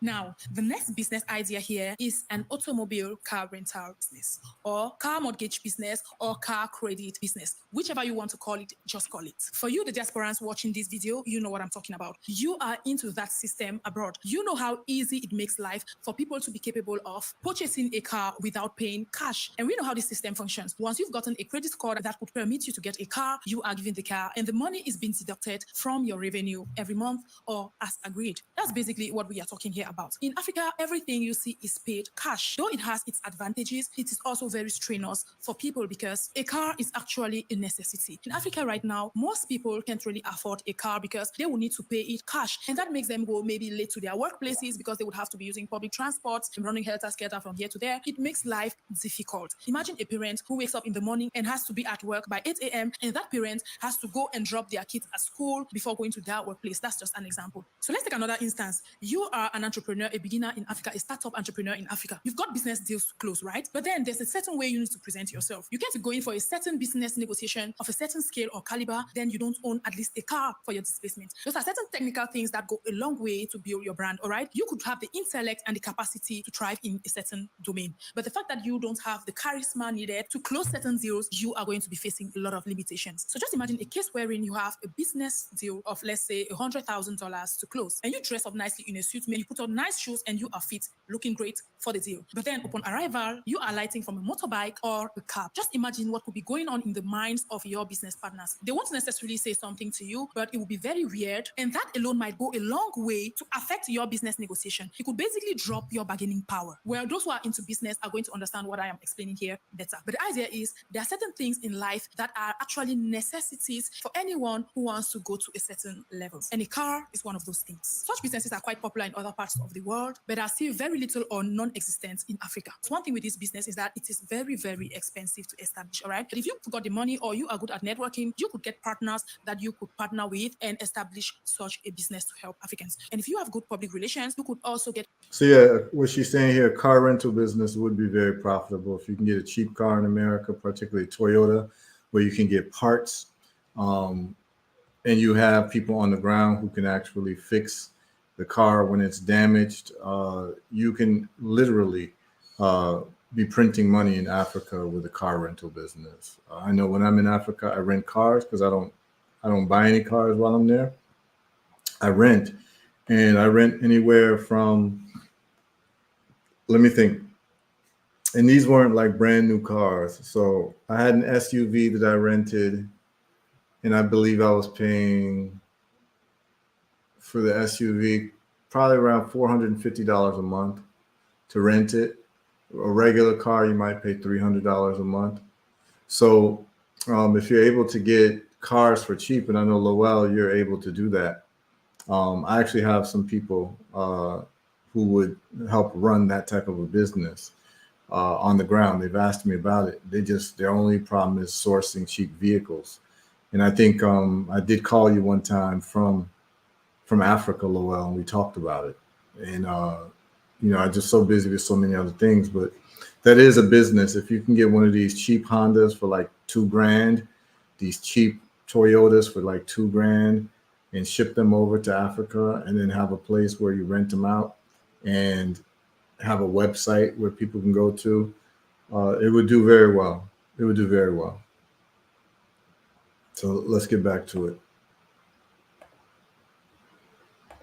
And that leads us to our next point, which is somehow related to this one. This is the automatic car wash business. Yes, this is a business that is so smart driven and innovative. With this business, you basically need less workers compared to the ordinary car wash we know, because the cars are not washed by workers. They don't use the hand pump to wash the cars. It's basically a system wherein a car drives in and it has automatic machines that unleash water. Because this would do very well in Africa. In no time. So with this business, not only you are going to be saving up on salaries, you are also going to be saving up time, because it is done faster than human beings would do. And one good thing with this business is that the quality of your customers' cars are going to be maintained, and they would have no reason going to other places other than yours. But we know most car wash points, workers use substandard material to wash cars and often scratches the paintwork. But now with the automatic car wash, which comes with special fiber that delicately washes your car, thereby avoiding any damages on your paintwork. Even if you charge an additional $2 over what others charge, you are still going to be making lots of money. Generally, people charge about $4 for a car wash in Africa. But if you just add $2, that is washing your cars for $6, people will still rush to you, because looking at the value you provide with your automatic car wash and the quality of your service that is far much more better than the others, people are going to be coming. And like I said, automatic car wash is faster. With this business, people generally make an average of $100,000 per year. And you could make even more, because with this business, you have an advantage of setting up other mini businesses around. For example, when people come to wash their cars, they would often like to sit somewhere and maybe sip something or eat something. So you could seize this opportunity to make a mini restaurant or a mini fast food beside your car wash, alongside maybe a drinking spot where people could sit and sip something while waiting for their car. She's very right so about this. Is basically also a small business empire that you can create around. How does that sound? Now, if you've watched this video till the end, you know what to absolutely do. You need to like, comment, and share. Yeah, that's very, out of all the ideas there in terms of just my time living in Africa, there's so many cars on the road. The roads can get dusty. All the professionals would want their cars washed, and there aren't many automated car wash businesses there. So if you did set up a car wash business where some people could sit outside, drink coffee or something while their car is being washed, or eat something while their car is being washed, I think that as a franchise, whoever did that would definitely be way ahead of others and would make a lot of money. As long as you have a good, steady supply of water and electricity, particularly in a place like a Kigali, where there's not much water problems or much electricity issues, countries that have stable electricity for businesses and stable water, that would be a home run business. Also, a laundromat would be a big business as well. So these are, all these things to consider. I'm going to play another video. Let me play one by a brother who is into agriculture. So this is Startup Ghana. So let's see how this one goes, y'all. And then we can talk about it. Let's see how this one goes in terms of, so what I'm doing is I'm giving you all kind of like a broad section of different YouTube channels to check out. That one was called Africa Today. Okay, the one with the sister with the car wash business idea. So this one is called Startup Ghana, Startup GH. So let's just see what they have to say here. This one is entitled Agribusinesses That Never Fail, Businesses with Amazingly Low Failure Rates. Okay. And this is all backed by a business that doesn't fail. I found 5 businesses that has the lowest failure rate. And this is all backed by a lot of testimonies from visiting several farms. And they shared their mistakes and their successes.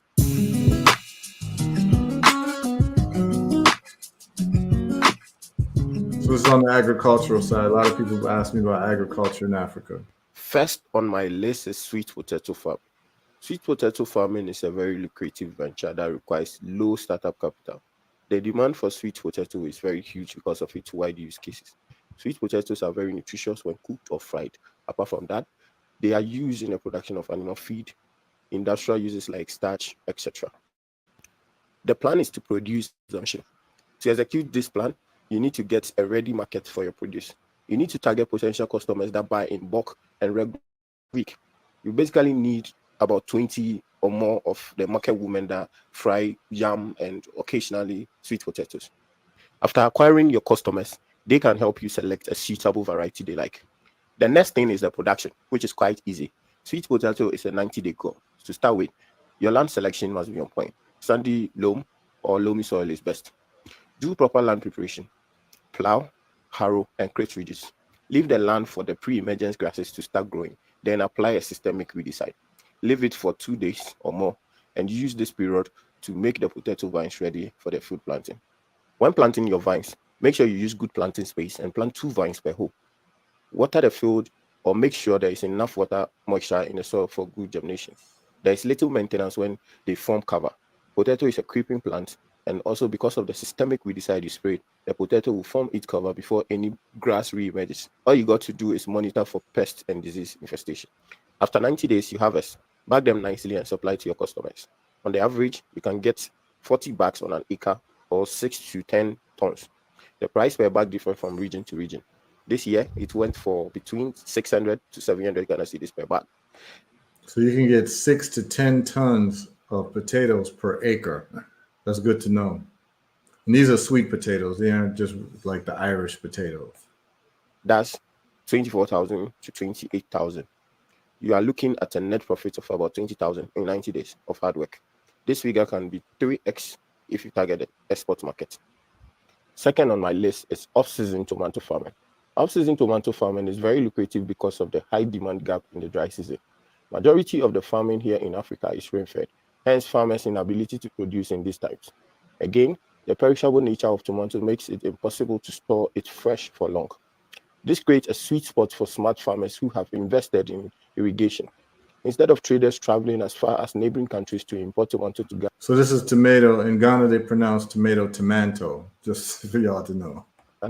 You are going to solve this problem and get heavily rewarded. A box of tomato in the rainy season can go as low as 400 cedis, even that you don't get reliable buyers. The same box can go as far as 3,000 cedis in the off-season, with buyers lined up with cash. The capital required can be a bit high depending on the source of irrigation used. The production cost itself is low. Check out the video on tomato farming where I interviewed Alibat. The next on my list is cassava farming. Cassava has a wide use apart from human consumption. They are widely now used for industrial purposes, beverages, in the pharmaceutical industry, etc. The local demand for cassava is so huge now with the operations of factories that process it into other finished products. The cost of producing an acre of cassava is low. With an average of about 3,000 to 4,000 Ghana cedi, you can grow and maintain the farm yourself. The cost may go up if you are a telephone farmer. All you need to succeed in this business is a combination of a good fertile land, proper land preparation, good variety, reliable labor, proper agronomic practices, and good understanding of the market. Cassava is a 1-year crop, and the yield is great. On an acre, you can harvest averagely 7 to 12 tricycles. The locals buy in tricycle, while the companies buy in weight. The local cassava dough producers buy a load for about 1,000 Ghana cedis, while some companies pay 700 cedis for a ton. You make averagely 7,000 to 12,000 Ghana cedis.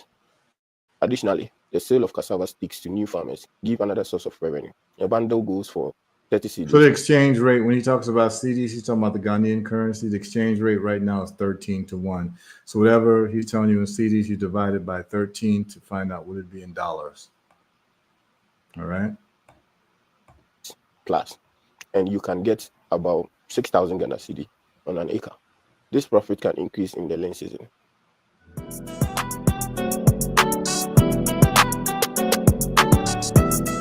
Banku remains one of Ghana's favorite staple food, and one of the main components is cassava dough. Number 4 on my list is cassava dough production. There is a huge demand for it, especially in the dry season, when it is hard to harvest cassava. This venture could be a bit capital intensive if you decide to own all the equipment, but it's very lucrative. To set up, you would need a structure, a grating machine, a pressing machine, a reliable labor force. So I just want to stop here. For those people who don't want to necessarily farm, one of the most lucrative businesses that you can do all over Africa is to have food processing equipment. So what I mean by that is equipment that would actually do the peeling of the cassava, the grinding down of the cassava into grain or into flour. Any machines that you would have to be able to do that, what would happen is you could either buy the raw materials from the farmers, at a great wholesale rate, or you could actually charge the farmers to process their goods for them. Then the farmers could end up selling finished goods, which would yield them many times 10x whatever that raw material was, right? So if the farmers are selling the raw material for $1 or maybe 10 cents a pound, they could probably sell the finished material for $1 a pound. So it is about who has the equipment. So if you want to invest in any type of food processing equipment to, change the food from, let's just say yam or cassava into flour, well, that flour is gluten-free flour, which you can package and sell in the States to places like Whole Foods and say, we got gluten-free flour. So there's a lot of opportunities for people to do business in the agricultural sector. You don't even have to necessarily farm. The biggest issue in Africa is finished goods. So if you have even a contract manufacturing company where you say to people, well, if you hire me to use my factory or rent out my factory, I'll do that and package your goods for you and I charge you a price. You just send me the raw materials, I run it through my processing equipment, I bag it for you, label it for you. Now you have something to sell in the market. So you wouldn't even have to sell it to the end user. You basically would be selling the use of your machines and your packaging equipment to the people who are coming with the product. So I think actually that's one of the more lucrative businesses to get involved in Africa, because you would have pretty much a monopoly. Because a lot of people growing cassava, I don't believe in doing businesses that everyone else is doing. And if I am, I'm going to add something to it. So for instance, in my company, Herbal Results, we have a product, Moringa Lantro. It's Moringa and cilantro. I didn't want to sell a Moringa product because everybody's selling Moringa. But what I did was I found out that Moringa and cilantro, they work well together. So we're the only company that has created a thing called Moringa Lantro. We have Moringa and cilantro together because I wanted to stand out and not just sell Moringa with everybody else, right? So if you can do something that not everyone else is doing, you're going to have a monopoly. You have to do something unique. Everyone's selling cassava in Ghana, so I wouldn't go into Ghana and just start a cassava farm unless I can do some value-added product along with the cassava. The good thing is some of these machines can be hired. The process involves buying your cassava, let's say a tricycle full. You then employ labor to peel them, wash and grind into cassava paste. Pour the paste into sack and press the water out with a pressing machine. You then sieve it for smooth texture and bag for market. Averagely, you can get 10 sacks from one load. A sack of cassava dough sells around 200 Ghana cedis. That's 2,000 cedis. You can make 700 to 800 cedis profit from a single production. So that's the cassava dough. And you see the way they're doing it. They had a smaller machine, but imagine if you had, a real industrial size machine where you can run tons of cassava through that machine per day. You're selling now cassava dough, which fetches a higher price than cassava itself because it's processed. You can now sell it to the international market as gluten-free flour that you can mark up even times probably 20 and sell it in the United States, right? Because people are into gluten-free. Additionally, you can sell the cassava peel to animal farmers and make cassava flour from the sieve dough. It is important that you do your own research. Don't click off yet. Consider subscribing to the channel as we bring you best business ideas. Finally, cattle fattening is the fastest way to grow a large herd now in Ghana. This venture is capital intensive, very lucrative, and requires patience. The process involves setting up a kraal, then you go up north, scout for good breeds that are younger, healthy, and cheap. Any animal aged 6 months to a year is ideal. You transport them to your farm and breed them semi-intensively with high protein feed for them to grow faster. With this venture, you will need a tricycle or a motorbike to gather feed from the market and close by farms, a reliable and dedicated farm hand to feed and keep the farm neat. You will also need a good veterinary service and security for your farm. Let's use this farmer for example. He bought 35 male cows of different breeds. He got them averagely 2,500 to 3,000 cedis. Let's assume he got each at 3,000 cedis. That's 105,000 Ghana cedis with transportation inclusive. They are all aged 6 months. He intends to keep them for a year with good feed. Now, cattle go very fast and maturity is 2 years.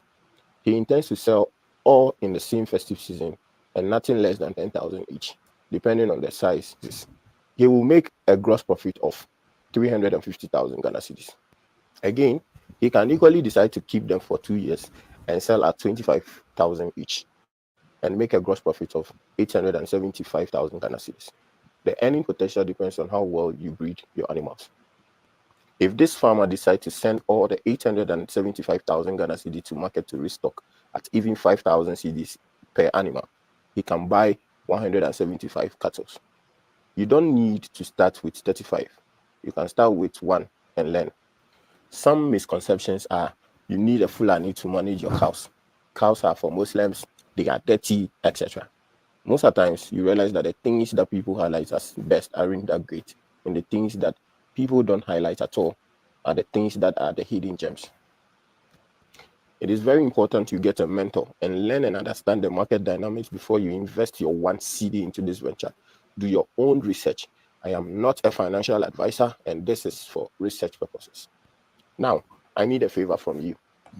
So that startup Ghana, he focuses on agriculture. So there's people who are interested in agriculture in different forms, and he gave you the numbers, and it's a good markup in terms of some of these numbers that he's looking at. So, if you're interested in doing business in Ghana and you're interested in agricultural field, go and check the brother out at Startup Ghana. And I mean, there's thousands of these stories, and we can do is we can go over some case studies as well as people are interested of people who've been successful in businesses. There are different channels that interview successful business people all over Africa. We can look at some case studies, and hopefully that will inspire those of you listening to actually get up, get out, and get something. You know what I'm saying? There was a song like I said, get up, get out, and get something. And going to Africa is not about just touring Africa and going to shop and going to historical sites per se and seeing waterfalls and this and that. Nah, man, plant your flag down and start doing some business. Do business with your people. And if it takes off, it takes off. You've got more reason to be on the continent and to start living on the continent. Now you've got a way out of America. But all of these are ideas that anybody can do. It's just being present. What I'm going to do now is we're going to go to Dr. Harnett again. She's got, there's a sister here. Let me go Ashley in Africa and see what Ashley in Africa is talking about. And this is where we get to kind of evaluate the quality of people's channels. Then you can decide who you want to subscribe to, so that you don't have to always necessarily wait for me to get this information. This is work that you can do on your own. This is homework you can do on your own. I'm just giving you the runway, and you just take off from the runway. So let me give you this one here, and we can evaluate that, and then we'll go to Dr. Harnett again.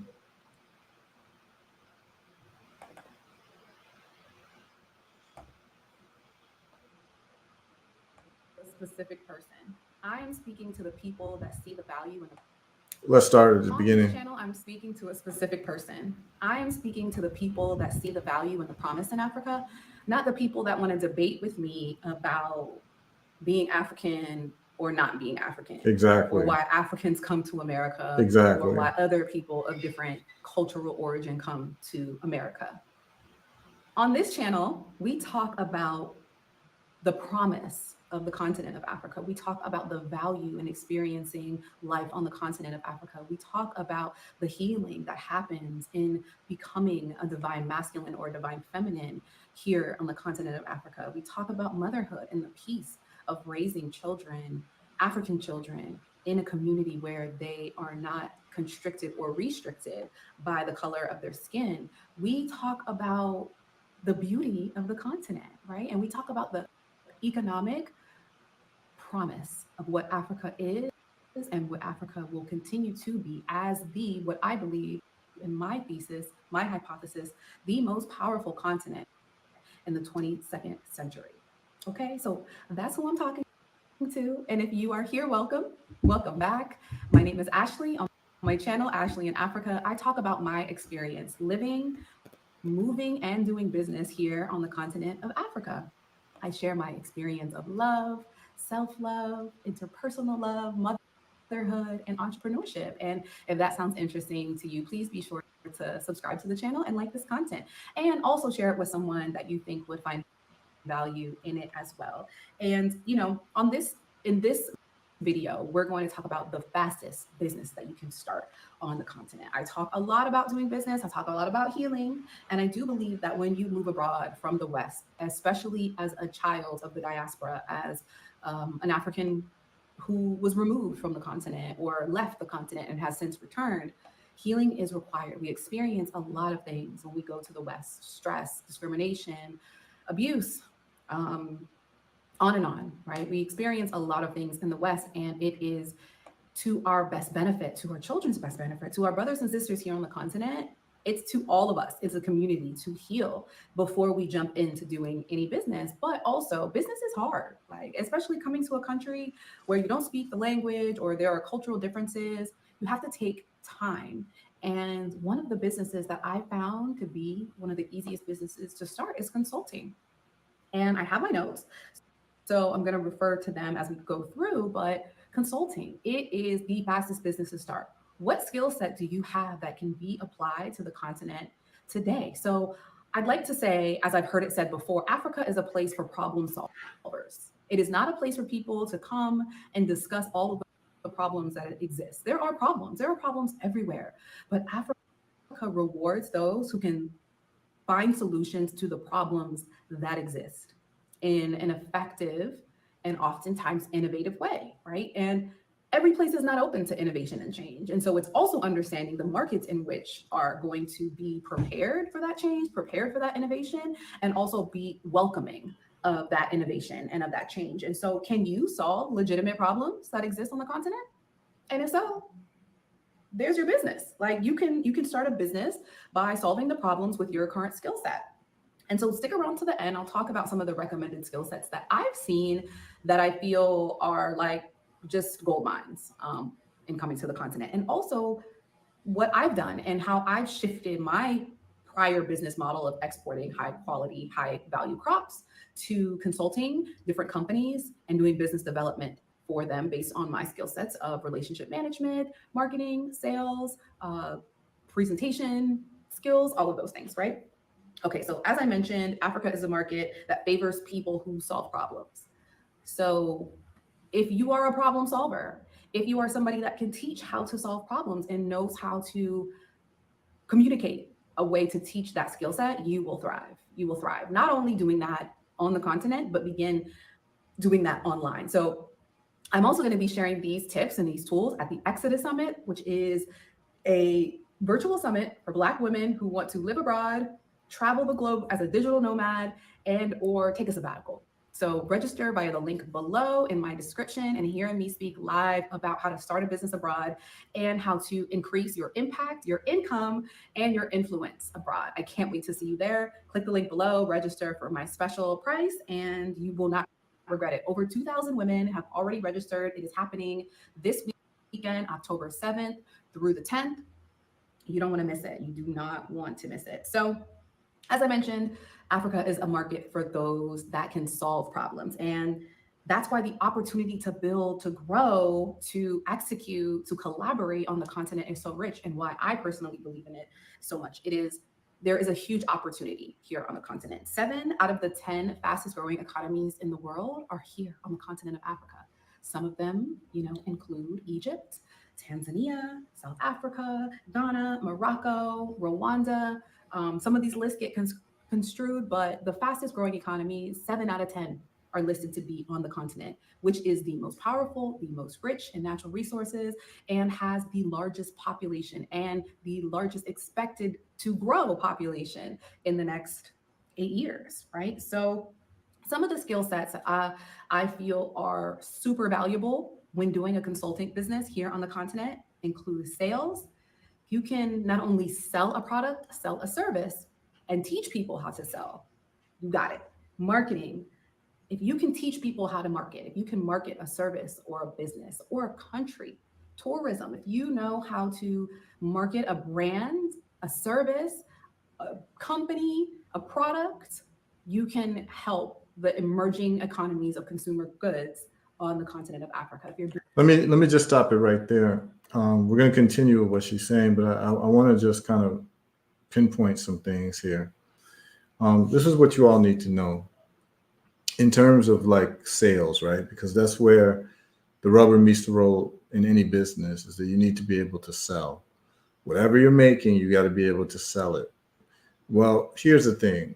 Fortunately and unfortunately, because if you're coming from America, or you're coming from Europe, and you have an American accent or European accent, because of colonization, people will assume that you're better educated, particularly if you're with like a British accent. And that even happens in America, right? So people have like British accents and you just think that they're like really educated, right? Well, what happens is that when you go to Africa and you're well spoken with an American accent or European accent, what have you, if you go and you want to meet the owner of a company to sell goods, you literally can make it happen. In America, you're not going to meet the owner of Walmart's. That's not going to happen. But what happens is that, like literally, I could go to Ghana, I can go to Rwanda, I can go to Tanzania, I can go anywhere in Africa, and I can go to any store, and I can go to the clerks of the store, and I can say, I'd like to meet the owner of the store. They'll give me his phone number or her phone number, and I can meet them directly and pitch my goods. And I'm not saying buy my goods to help me. I'm saying my goods are going to help you. That's the whole part of selling, is that you're appealing to somebody based on their own selfishness. And what I'm saying is that you can get deals done a lot quicker in Africa because the owners are just a phone call away. And if you're coming from another country, they think that you're more educated. They think that you're not local, you're international, you're a person of high affairs. Even if you ain't got a pot to piss in America, you can literally go to Africa, put on a nice dress, a nice suit, or a nice African garb, go somewhere, ask for the phone number of the owner and tell them that you've got a product and you want that product in that store. And what do we have to do to get to yes? If you start that type of move in Africa, I've done it.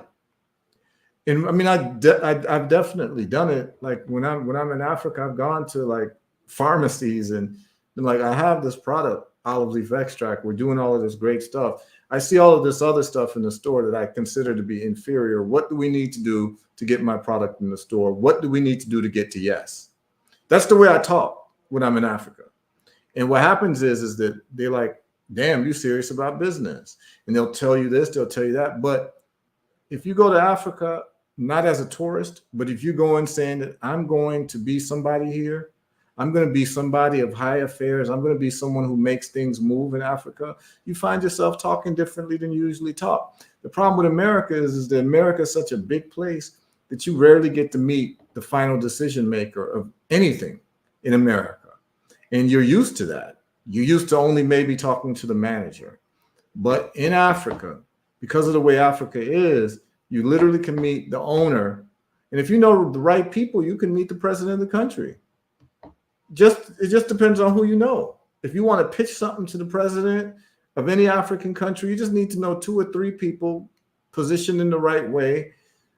And you can get that meeting if you got something to say and you got something. But really, in terms of business, man, like literally you can meet the owner of any big business in Africa and pitch them right on the spot. And this is one of the beautiful things about Africa, that Africa still has a social life. And what I mean by that is that people are socially bound to each other. People have social relationships in Africa. So it's nothing for somebody to pick up your phone call.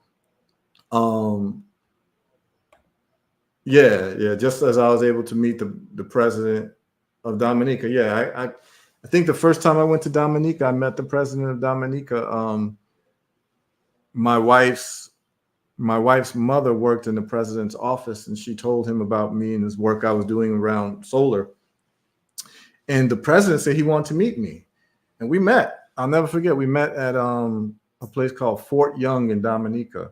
We talked for about 3 hours. Me and the president, like just out of the blue. And I'm just saying that, like, that's just how it is. The opportunities you get if you're not moving like a tourist. The problem with a lot of us is that when we go to Africa, we squander our time moving like tourists instead of moving like people who want to be of big affairs in terms of business, and to put our flag down and be like, I'm here to actually solve problems. If you are that type of person, you have that type of attitude, here's the thing. When you travel to Africa, you're not going to travel with people who are all on your type of time. Either you're going to travel by yourself if you're that type of serious business person, because most people aren't, or you go with other people who are serious about business. Because if you go with other people who aren't serious about business and they're expecting your time, they're going to want to go shopping. They're going to want to go sightseeing. They're going to want to go to cultural events, and your hands are going to be itching. And you're going to be like, yo, I'm trying to do business here, and y'all are trying to, like, I don't know, like, be tourists. And that's fine. I ain't trying to judge nobody. Everyone has what excites them. But my idea of fun is different than most people's idea of fun. So when I'm in Africa, I'm thinking about business. Because I'm an entrepreneur, I only eat what I kill. So I'm always looking for different ways to eat. You understand what I'm saying? And I've got a king's appetite. So when I'm in Africa, it's a whole different level of Heru. I'm going to understand what opportunities are available. Who can I meet who says yes or no, and it is a meaningful yes or no? That's what I'm doing when I'm in Africa, whether I'm in Tanzania, whether I'm in Rwanda, whether I'm in Ghana, whether I'm in Gambia, wherever I am, I'm trying to find out, what do I have to offer that can solve a problem? Who is the person that I need to speak to that's going to say yes or no? And I'm telling you, in Africa, if you're moving with that purpose, you can meet that person within 24 hours, the decision maker. And it's up to you to speak for yourself. But what I'm trying to tell you is that because you're coming from America, or if you're coming from Europe or anywhere else, even the Caribbean, they're going to take you seriously because they know that you're from outside.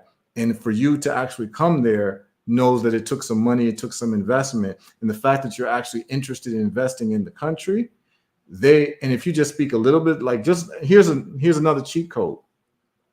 Learn a few of the local words, like hello or whatever, like, Swahili, you walk into a meeting, you say jambo. They know that you're not from there, and you saying jambo to them, it endears them to you.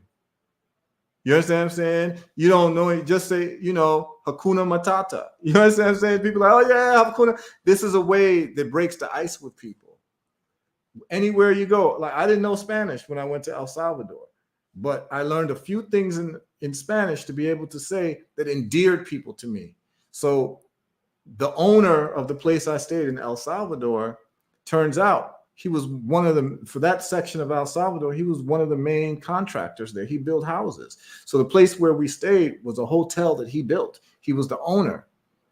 Big up to my man there. We formed a friendship because I would say some things in Spanish. He knew that I didn't speak any Spanish really, but I'd say some things and he starts opening up to me, asking me questions about me. And then he decides to take the whole day off to show me around the island and show me investment opportunities to buy land in El Salvador with the owners of the land. Like, I didn't have to go through real estate agents. It's just because he just liked me, because I was, trying to speak a little Spanish with him, and we broke the ice. But this is what happens when you travel. You start moving in a way that's intentional, and start meeting the movers and shakers of that place, and you form lifelong friendships, and you get opportunities that other people just don't get, because most people are traveling to countries to go to restaurants and to shop.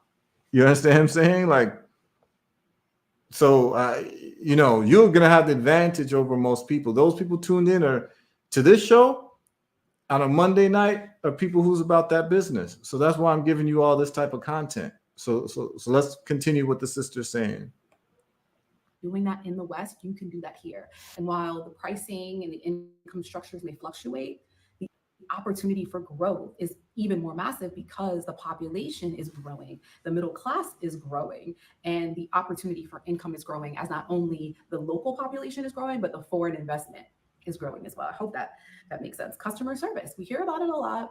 It's different than the West, right? I think this is not necessarily a thing that is, needs to be overhauled, because cultural differences require a different level of understanding when we're dealing with customer service. But as foreign investment increases, as tourism increases, applying specific customer service tactics to attract and retain customers is a huge opportunity for African-based businesses. So if you can provide customer service for companies, for brands, for countries, and teaching them how to do that, hold mine. The next and last service that I personally see, business development, is one that I have adopted. I have worked in all different sectors of business, started businesses, sold businesses, and one of the things that I'm great at is relationships, also presentation skills, also marketing. And I think there's a plane going over. Marketing, like, that's what I know. It's like my native thing. And although I don't want to necessarily provide marketing to brands directly, business development is something that I have since tapped into. So I have relationships with really high level professionals in, investment, in private equity, in venture. And I believe in what they're doing. And not only do I want to support them and their growth, but I want to make sure that I contribute and add value to their businesses by bringing in different relationships to add to the capital investments of projects, or add to the brand exposure that they're getting, or add to their personal thought leadership platform.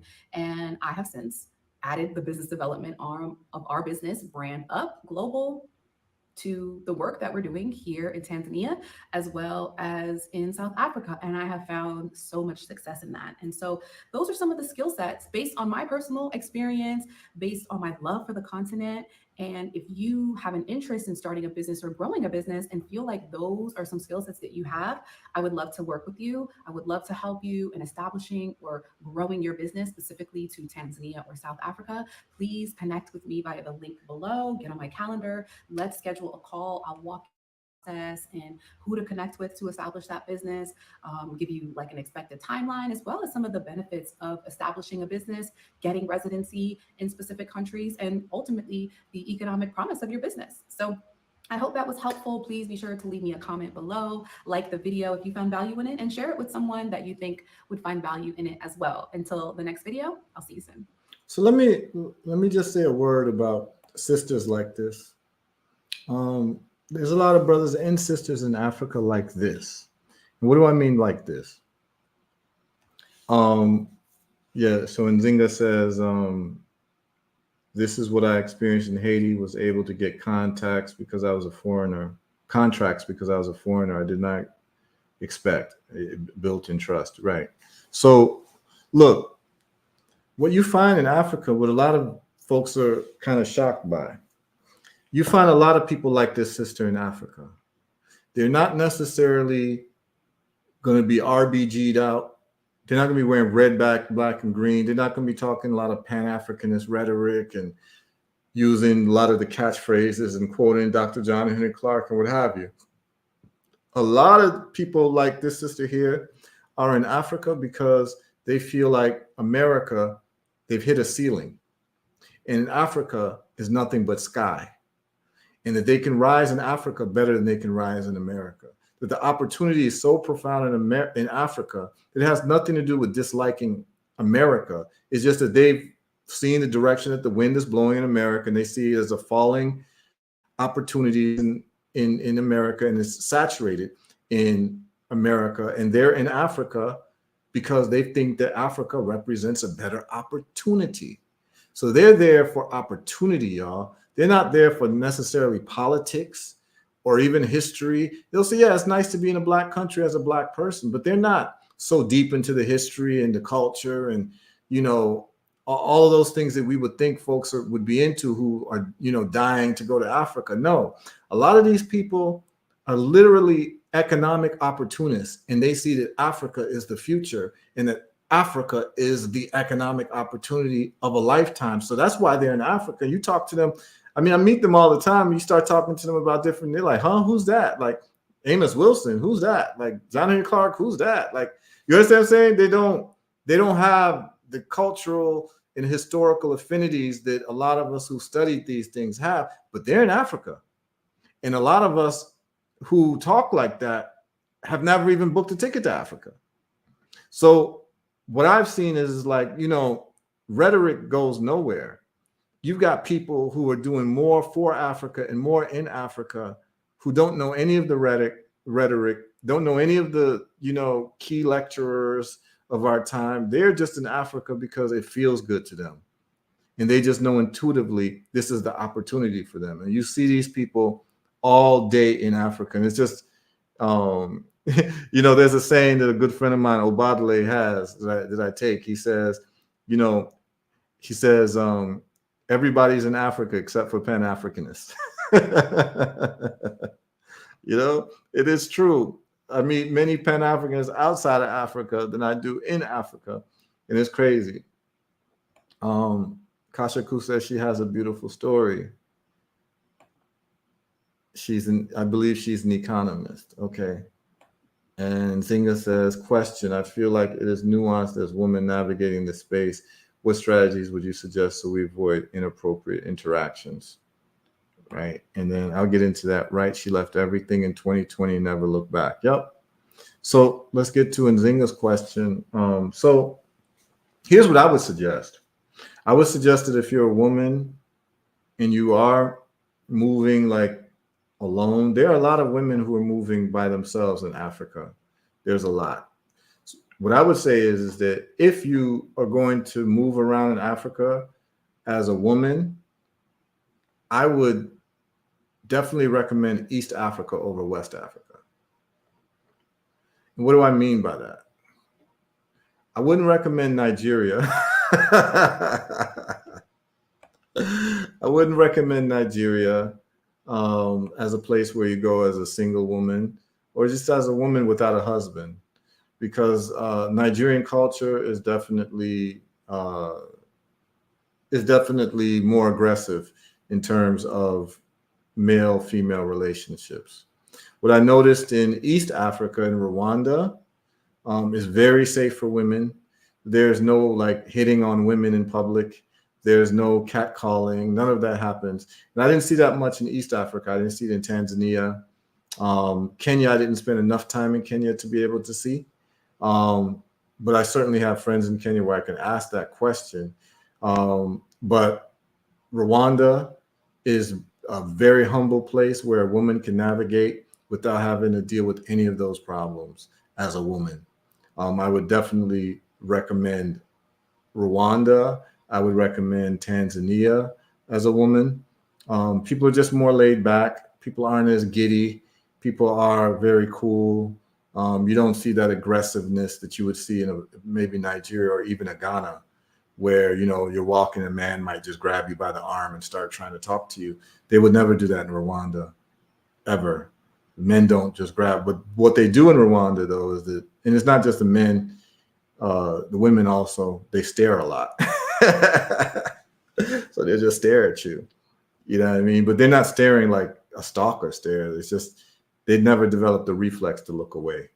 So there's like cultural differences. Like if they see someone who looks different or is wearing different clothing, or they think you're from a different place, you know, they'll stare at you a lot in Rwanda, but they're not staring at you to like rob you or to do anything violent to you. They're staring out of curiosity. They just never learned the reflex to look away when, you know, you look at them. Kasha Ku says, link up with locals and create a relationship. No to Nigeria. Yeah, I wouldn't recommend Nigeria. I wouldn't recommend South Africa either for single women.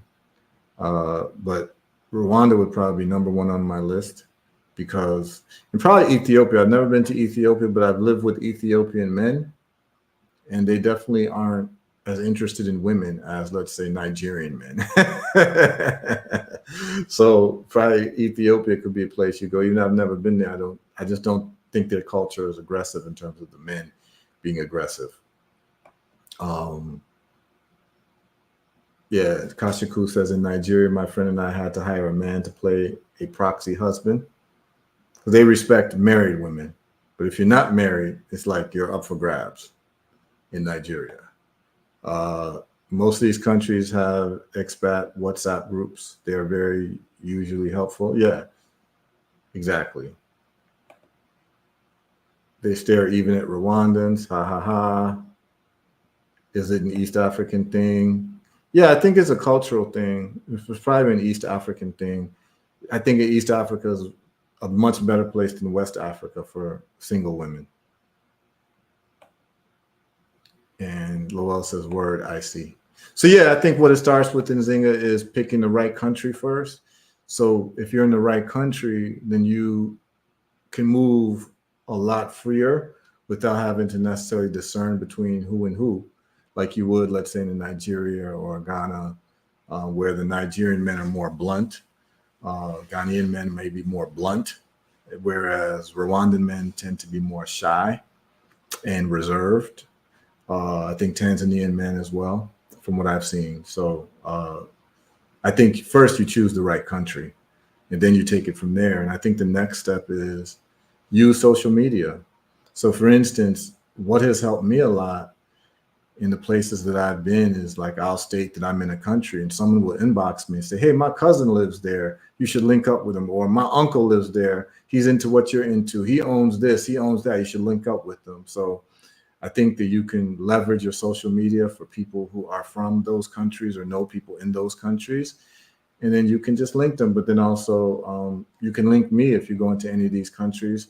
I definitely will hook you up with my people on the ground and they will definitely take care of you. So that's why we're on this live, to leverage each other. You know what I'm saying? And to make use of each other to be able to do the things that we want to do on the continent. We shouldn't let not knowing specific people on the continent stop us when we have relationships and friendships with other people who is only about 2 or 3 degrees of separation. So it's like the best thing is to choose the right country. And I think the best country for any woman to start with in Africa would be Rwanda, from my knowledge, from what I've seen. And or anywhere in East Africa. It says maybe because East African women are so freaking gorgeous, these men are used to seeing beautiful women. It might be. I mean, I don't know if that's it. There's gorgeous women in Ghana. There's gorgeous women in Sierra Leone. There's gorgeous. But I think what it is that I think every man gets used to the gorgeousness or the gorgiosity of the women of their culture. And what they might be really into is like a different type of look from somewhere else, because it's, you know, the grass is always greener on the other side. I just think it's a cultural thing.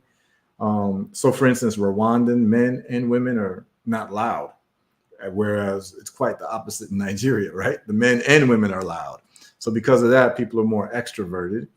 But then at the same time, the quality of social life is a little bit different in Nigeria. It's more lively than it would be in Rwanda. So there's pros and cons in different places, you know?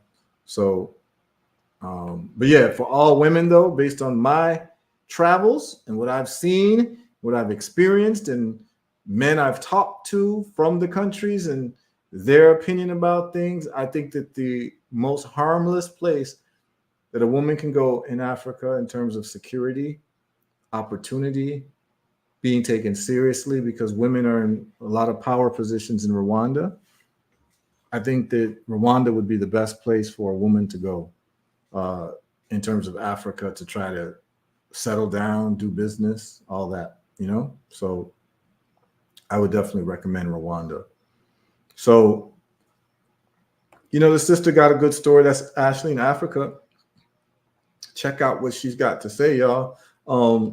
Check out her channel. I'm going to go to Dr. Harnett again on something that I find interesting. She's talking about, let's see, there's something about, she's saying don't sleep on the beach. In other words, don't ignore businesses on the beach in Africa. She's talking about that, and I want to see which one that is. I think I might have lost that one. Okay, so she has one that says 3 months to success blueprint. I might play that one and then have you all, you know, then we can talk. But I I wanted to make sure that you all know about these people.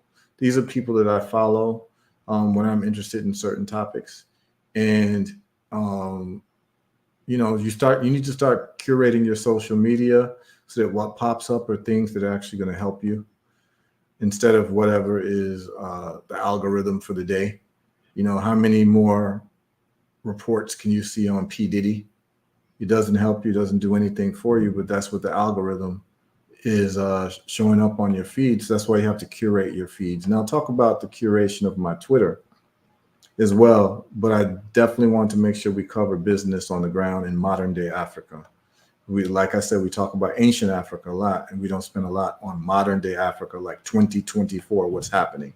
So this is Dr. Harnett. She talks about passive income on using Africa's beaches. So let's see what she has to say. This is of particular interest to me because I'm about that beach life, Africa Business Jumpstarters to my channel. A very, very warm welcome. I'm Dr. Harnett, your Africa business trainer, online and offline. And on my channel, I teach you how to do business in Africa the right way. And for me, that means how to cut down cost, risk, and time when starting a business in Africa. Today, I want to introduce you to an amazing business model that I came across actually last year when I traveled to Zanzibar.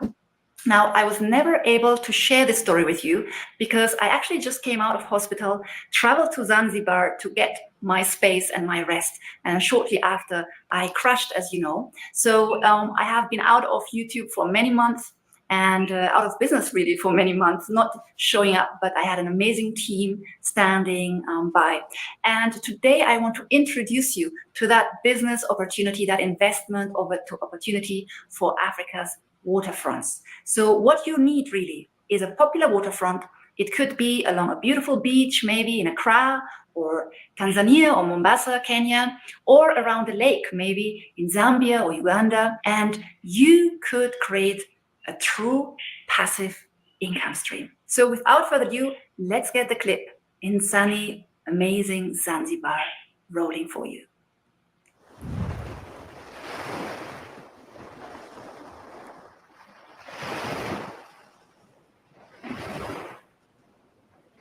Now, that is Zanzibar. I've been there. I've been there with my family, and this is exactly what it looks like.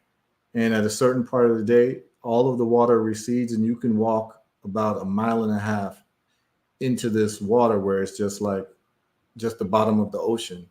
And then it comes back during, the tide. And the water is absolutely beautiful. It's clear, it's gentle, it's not rough. It's the Indian Ocean. So this is exactly what Zanzibar's beaches look like. And I believe this is the resort where we stayed. Yep, it looks like the same resort. Yeah, it looks like the same resort.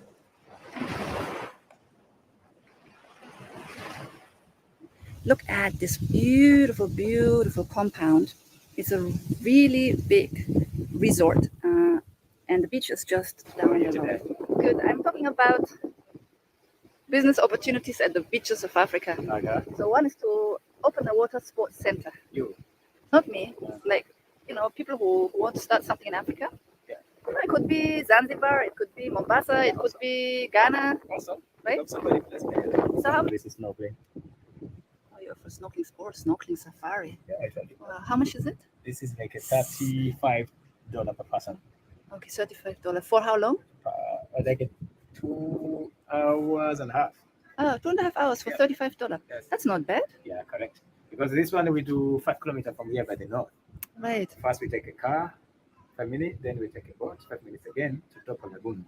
Okay. Lagoon 1 hour and 20 minutes. And that's what the water really looks like. That's what the fish look like under the water. That's really good for $35. What else do you offer? So Reef many stuff. walk. For example, this one. Can you see that guy? Who is it? Should I know him? Yeah. I don't know him. You don't know? No, who is that? Oh, well, this guy is you. I thought you meant the white guy. Yeah. Who's the boss of this water center? Boss is not around. Is European or he's Tanzanian? Egyptian? Yeah. Ah, interesting. From Africa. Right. That's why we are proud to be in Africa. Yeah. I think we all do. So, Ali, let me ask you, how many clients do you have per day, roughly? Roughly. I mean, Roughly. the water sport. Yeah. Yeah, sometimes Any of your activities, yeah. we are crazy here. And by the way, like anybody who goes to Zanzibar, like this brother here, I know a brother who's like his counterpart, but probably even like more industrious. That's my homie. His name is Slim. So anybody who goes to Zanzibar, you want to do any business, I can link you up with Slim. Slim will show you around. There's even people I've already hooked Slim up with who went to Zanzibar and they hooked up with the homie Slim. So Slim is a brother from the Congo who lives in Zanzibar, and he speaks, several different languages, but just the coolest cat.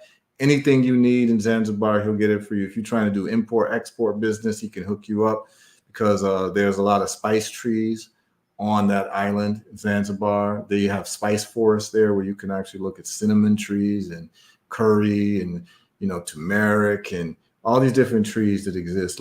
And actually jackfruit. Zanzibar is the place where I saw the biggest jackfruit of my life. Like jackfruit the size of like half a man's body in Zanzibar. So if you ever wanted to export jackfruit from Zanzibar to other places, you could make a lot of money doing that because there's a whole lot of farms with jackfruit there, a lot of trees with jackfruit. So let's continue. But yeah, Zanzibar's, it needs a lot of development. It needs a lot of work, but the beaches are definitely pristine.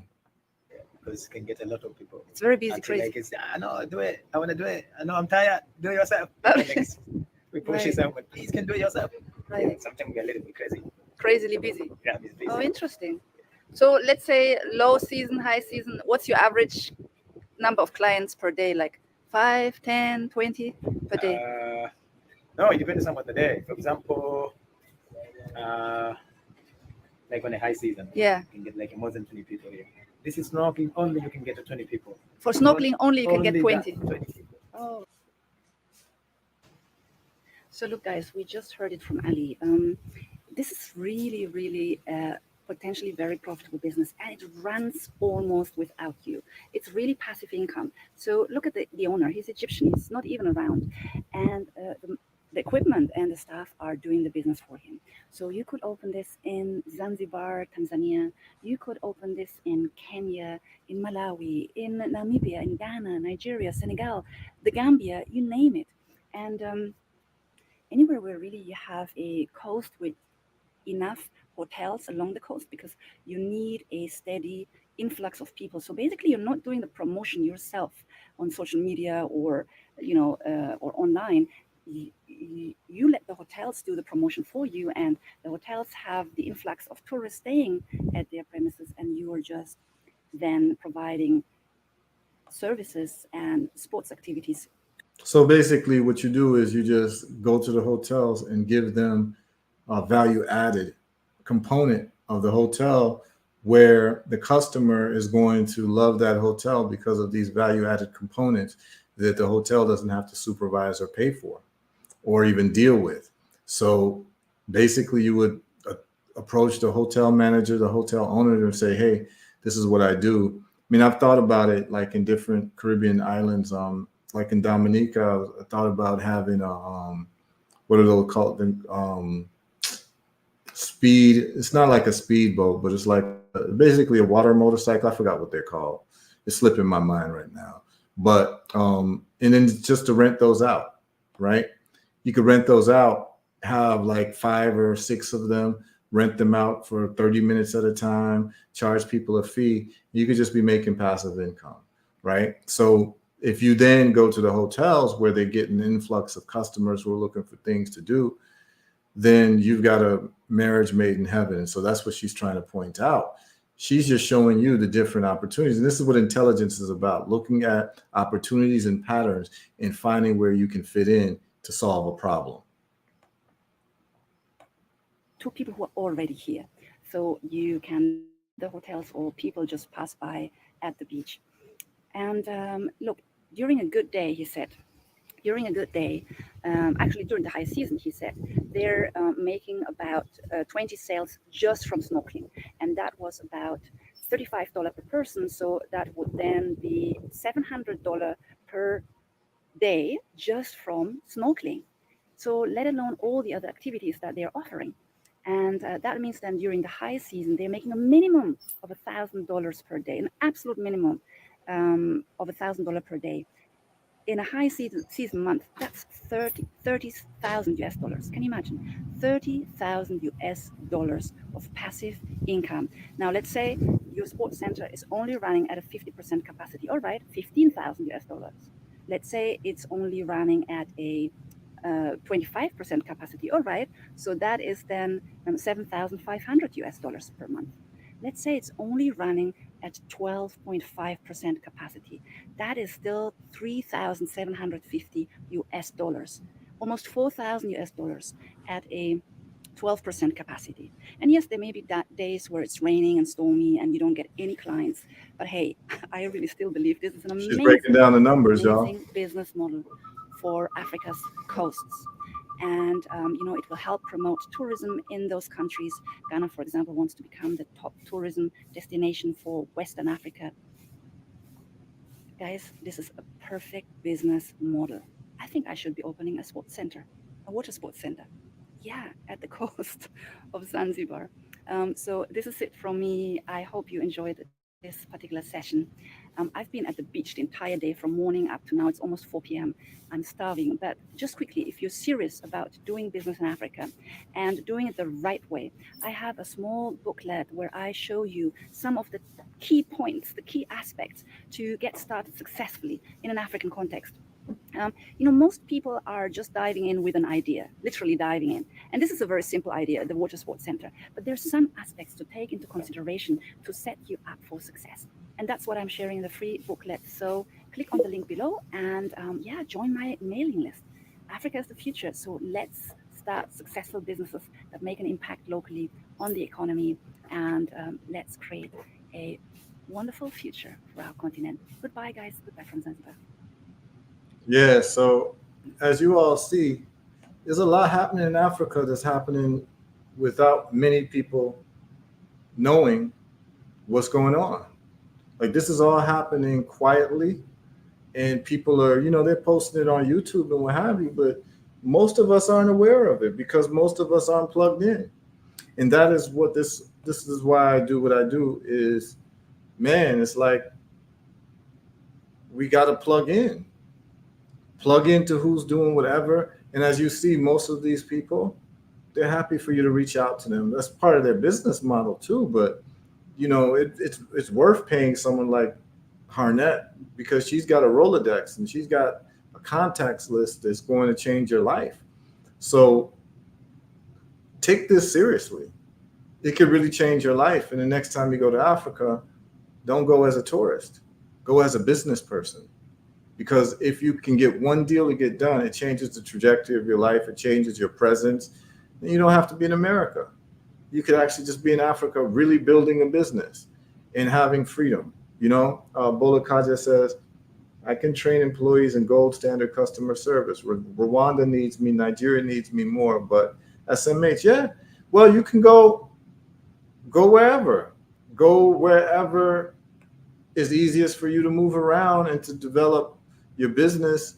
And you could start in Rwanda and you can hop on a plane. Like I told you, it's a 4-hour direct flight from Kigali to Abuja. Direct.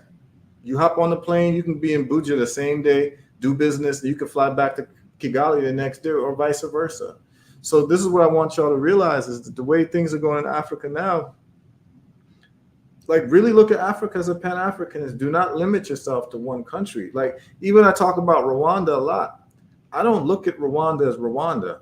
When I'm in Rwanda, I'm in East Africa. Remember, I have no respect for colonial boundaries. I realize I'm in East Africa, and from Rwanda, it's just like being in the United States and flying from Fort Lauderdale to Orlando. It's a 30-minute flight, right? Well, it's a 45-minute flight from country to country in East Africa. Literally. It's a 45-minute flight from Kigali, Rwanda to Nairobi, Kenya. It's another 45 minutes from Nairobi to Mombasa, and then another 45 minutes from Mombasa to Dar es Salaam. and then 20 minutes to Zanzibar. So all of these places are very close to each other, very close. So stop looking at it as countries, look at it as regions. And if you got a direct flight from Rwanda to Nigeria, it's not either or, it's and. You could be doing, as you're saying, Bolakaja, you could be doing your business in both places. You could decide to do one, you could rent Airbnb and do 1 month in Kigali and 1 month in Abuja, running your businesses. You could be going back and forth because it's just a 4-hour plane flight. So I don't want us to be pigeonholed into one country. Understand that Africa is for us, is for all of us, and you have to feel as comfortable in one country or the other. It doesn't matter. So to me, the African country, only thing that matters about African countries is how they do business. Is it more difficult to do business here or there? But I don't care. Like, I don't pay respect to any boundaries at all. I'm there to do business. As long as business can be done, I'm gonna be there. No matter what as long as the opportunity is there for me to do business, I'm gonna hop on a plane and do business. When we built the factory in Gambia, we hopped on a plane and went to Sierra Leone and took care of business. And then after Sierra Leone, we get back to Gambia. I went to Ghana after that and did business.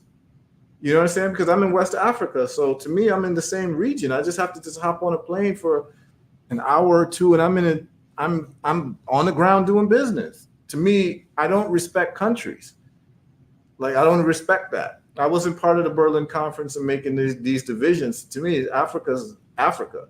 It's just how long does it take to get there and what are the business rules in each country? So I want you to start looking at that, Bolakaja, and don't feel like one place needs you more and this and that. No, you can do both. You really can do both, you know? And this is what Africa is right now. And this is what we've dreamt for us to be able to move around Africa freely like this. This is, you know, in the past, to get from East Africa to West Africa, you had to go through Europe. There were no direct flights from one African country on the east side to the west side. You had to go from Kenya, or you go to Ethiopia airport and you got to fly to like London or Paris or one of these colonial countries to get to Ghana or to get to Senegal. Now we don't have to do that. We can do international travel in terms of interstate travel in Africa. And so this is the time, y'all. Do not limit yourself to an African. And guess what? If it's not working for you in one African country, you go to the next one. You understand what I'm saying? Like, you just go to the next one. You make relationships in these places and get to see the world and let the world see you. For real. There's work to be done. And if you're a problem solver, man, Africa got problems that need to be solved, and you'll get paid to solve these problems. That's what I do. That's why I built cisterns. That's why I have the olive leaf there. That's why, you know, doing the factory with the blocks and all of that, is that there's a problem that needs to be solved. It's not that it doesn't come with challenges. It's going to come with challenges, but nothing worth it is easy. Everything comes with challenges, because if it didn't come with challenges, everybody would be a millionaire, right? So the point of the matter is that get on the ground and get busy. Like, that's it. Someone says, do you think the older aunties would do seated exercise in Rwanda to be stronger and live higher quality lives? Yeah, I don't know. Like, what are you? You're a physical therapist? If you're a physical therapist, talk to me, because I know a sister who's a chiropractor she's a sister she's actually from Dominican Republic, grew up in the United States, moved to Ghana and was a chiropractor, left Ghana and now lives in Rwanda and is a chiropractor in Rwanda. So she deals with that physical therapy stuff. So if you're a physical therapist and that's what you want to do in a place like Rwanda, I can get you directly in touch with a chiropractor who practices in Rwanda today. And she also used to practice in Ghana. So if that's what you do, Bolakaja, I got you all day long. Just inbox me on Facebook, inbox me your information, and I'll get you her information. And you just call her, you know, everyone's on WhatsApp. You call her on WhatsApp. And she will, you know, she'll talk. She actually lives with Mama One Africa. For those of you all who know Mama Imacus, she's been in the news a lot. She had a one Africa in Cape Coast, Ghana, which is like a big place where a lot of expatriates go for the first time when they come to Africa. They go to her place, and then they, move around Ghana. So, I got Mama Imika's number on speed dial. So the chiropractor lives with Mama Imika's in the same house. They have a 10-bedroom house in Kigali that they live, and they even rent out rooms. So, like, let's say Bolakaja, you were looking to go to Kigali. All I would do is I would contact Mama Imika's for you. And Bolakaja, you're a woman? I believe you're a woman, right? I don't know if you're a woman or a man. Either way, if you're a woman, definitely you can go stay at Mama Imika's place, because it's a house full of women, and they all live together, and they all have their own rooms, but there's spare rooms because it's a 10-bedroom mansion. And so you'll be in good company, safe space, all of that with women. But then Mama Imika's is like, she's like my auntie, like, you know what I mean? Like, she calls me her son. So link you up with her, and you'll be good to go. Like, no problems at all. You contact her, she'll be happy to host you. So, and that's for anybody here, by the way, who's watching me. Like, if you want to go, particularly if you're a woman, like in Zinga, you're saying you want to, get there and not have any problems. Okay, yeah, Bolakaja, a woman. So yeah, if you want to go to Rwanda, I'll hook you up with Mama Imika's. In Zinga, you want to go to Rwanda, I'll hook you up with Mama Imika's. She'll have someone pick you up at the airport, take you to her house. You'll be in the mansion with her and a bunch of other older women, and you'll be living good. They'll show you everything, So Mama Imika's is family. So that's taken care of right there. All you gotta do is book a ticket. I give you the phone numbers ASAP. Like, I promise you'll get the phone numbers ASAP. You call my, like, depending on how serious you are, Bolakaja, you link me up, send me your WhatsApp. I'll send you Mama Imika's number. You contact Mama Imika's, and you just say that you are friends with Heru. That's all you got to say. That's the key word. Friends with Heru. That's the key phrase. You say that, she's going to open up to you and treat you like family. Simple. Just tell her what your needs are. Tell her you want to reach out to the chiropractor because you deal with physical therapy. You want to know what the lay of the land is. And who knows, maybe you could partner with the chiropractor. Who knows? I don't know. But that's the link you need. So it's all good. And then, I don't know if you're from Nigeria, but I got people in Nigeria too. You know what I'm saying? So if you want to go Nigeria, I don't know if you're from I don't know where you're from, Bolakaja, but if you're Nigerian, then you don't need my links. I mean, that's home for you. But okay. Rasta Funk's tuned in. Okay, Bolakaja says, say no more. She says, I will. She confirms she's a woman. Big up, sister.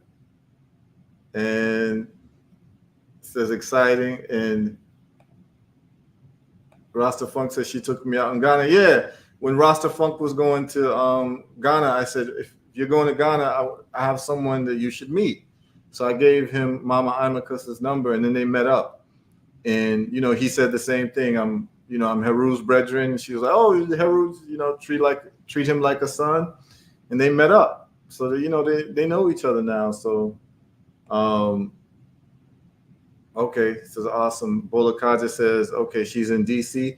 Yeah, DC is my old stomping grounds, So you know all about Adams Morgan and Bucombe Cafe. You know what I mean? DC is my stomping ground, like old time stomping ground, So because I don't even know if we may have met before, Bolakaja.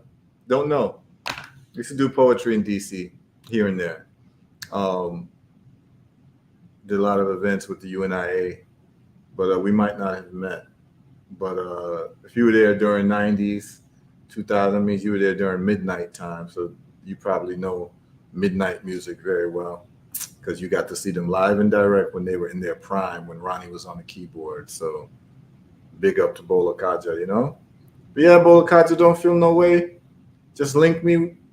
Anything Rwanda, you want to go, you got questions. I'm going to do a whole thing on Rwanda, maybe this week, about my time in Rwanda, some of the history of Rwanda, what they've done in Rwanda, why it stands out. But I think before I do Rwanda, I need to do Singapore, right? So I'm going to do Singapore because Rwanda got its tutelage from Lee Kuan Yew of Singapore, where people call Rwanda the Singapore of Africa. So we need to know about Singapore. Because we want to talk about nation building, then we need to study the best nation builders. And that's how you know if someone's serious about it. So it's like if somebody wants to be a soccer player, a great soccer player, and they don't know who Pele is, or they don't know who Maradona is or was, then they're not serious about it, right? So therefore, if you're serious about nation building, you got to know who Lee Kuan Yew is. You got to, if you're serious. That's how you test if someone's serious about something. How much research have you done about the all-stars and the legends in this field, right? You want to be a physicist, but you don't know anything about Einstein's theory of relativity. You don't know about Richard Feynman. You don't know the Dirac equation. That's a problem.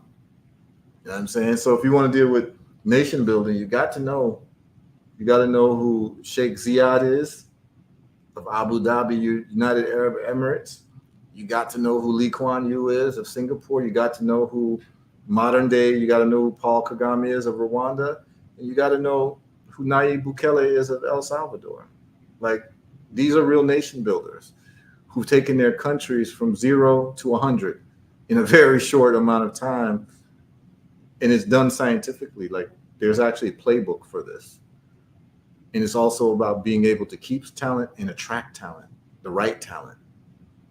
And we're going to talk about all of that because everyone tuned into this is interested in these types of topics because we don't have them enough. And when we do have them, we don't have them with the accuracy that we need. We'll talk about nation building, but then we'll leave out Lee Kuan Yew like he never existed. How are you going to talk about basketball? You don't talk about Michael Jordan.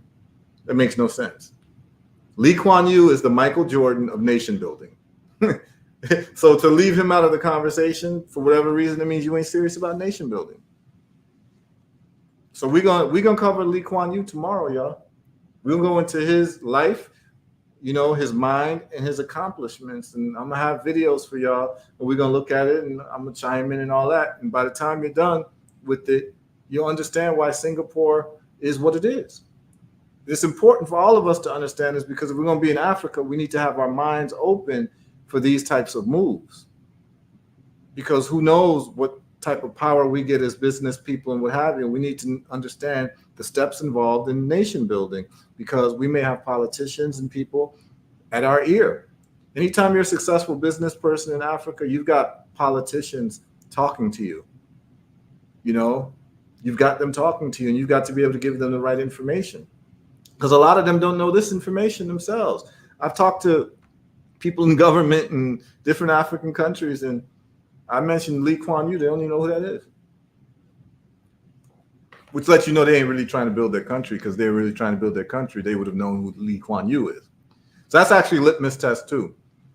One of the tests for anybody who's talking about nation building, you ask them what they think about Lee Kuan Yew's work, and if they act like a deer in the headlights, they're not serious about nation building. This is one of the ways that I'm able to tell who's serious about things, right?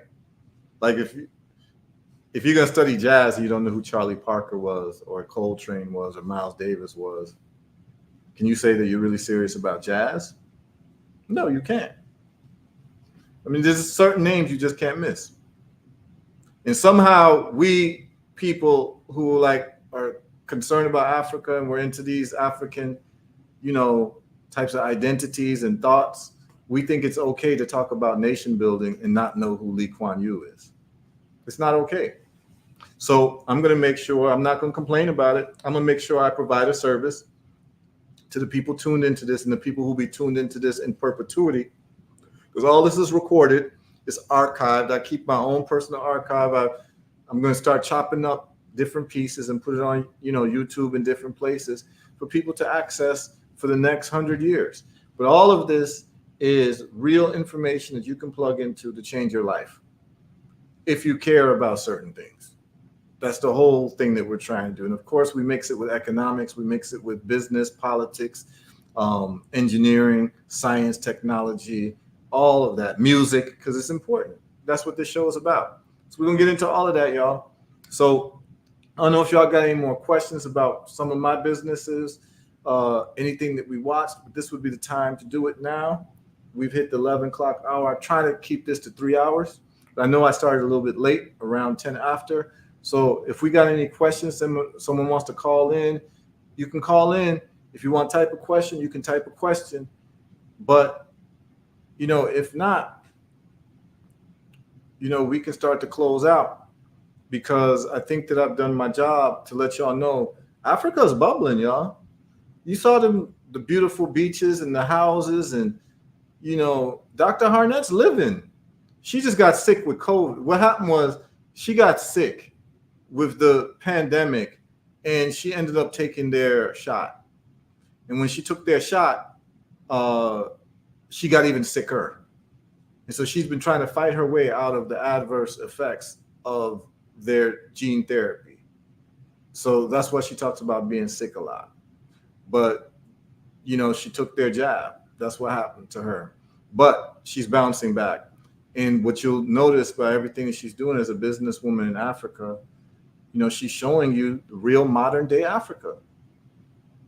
We can't stop at the pyramids. Like when we study Africa, we can't stop at Shaka Zulu. We can't stop at Mansa Musa. No, we have to know what's going on in modern day Africa to know what it looks like. Like, I'm glad I've traveled, because when she showed the resort in Zanzibar, I actually remembered that's the resort that I stayed in. Me and my family, we stayed in that resort. So it's nice to be able to recognize things in real time in modern day Africa, because I'm moving around in modern Africa. So I know what things look like. You understand what I'm saying? So it's good to be able to see those things. It's good to be able to know that your ideas and your thoughts aren't antiquated. And here's the other thing too. Let me say this as a challenge to everyone watching. Within the next 700 days, this is the challenge to everyone watching. 700 days is about 2 years. Not quite 2 years, but about 1 year and 8 months, 9 months, something like that. Or 1 year and 7 months. I'd like to challenge everyone here that you need to have one place in Africa that you know the directions to. What do I mean? Like, you need to know one place in Africa that from the airport, you know how to get there. Now, this is very practical, because if you ever have to leave America for whatever reason, you need to have your bag ready. You need to know how to navigate in Africa. You need to be able to see one street in Africa and be familiar with that street. Be like, oh, that's over there. That's blah, blah, blah. That's a challenge to everybody watching, because that then makes Africa no longer a putative argument. In other words, something that's in your thoughts only, and in your dreams and in your visions. It becomes practical. Everything is about being practical. And I'm always going to point out practical things. You need to know, if there's a visual of a neighborhood in Africa, you need to be able to say, I know that neighborhood. This is this neighborhood. This is that neighborhood. There has to be one neighborhood in Africa that you know, and how to get to that place from the airport. That's my challenge to everybody, because once you have that under your belt, you can now say that you have a stake in Africa. You're a stakeholder. You know how to navigate in Africa, because there's at least one place on that continent that you're familiar with. You got to have that. I'm giving everyone this challenge in the next. It should really be 365 days from now. I don't care what it is. You got to know a place in Africa that if they were to show the picture, you could say, oh, that's where this is. Like, I could look at that resort and say, oh, that's that resort in Zanzibar we stayed, because I remember this and remember that. That's because I'm doing things on the ground. You got to pick a country. I don't care what country, but you got to know how to get to that place from the airport, because shit may hit the fan and you might need to exercise that passport, and it's going to behoove you to know a place in Africa. Trust me about that. You understand what I'm saying? You need to know directions, how to give people directions to get there, how you can get there, how you can tell a cab driver at the airport to take you there, even if the cab driver doesn't know how to get there, how you can rent a car and drive there yourself. That's what you need to know. One place in Africa, that's my challenge.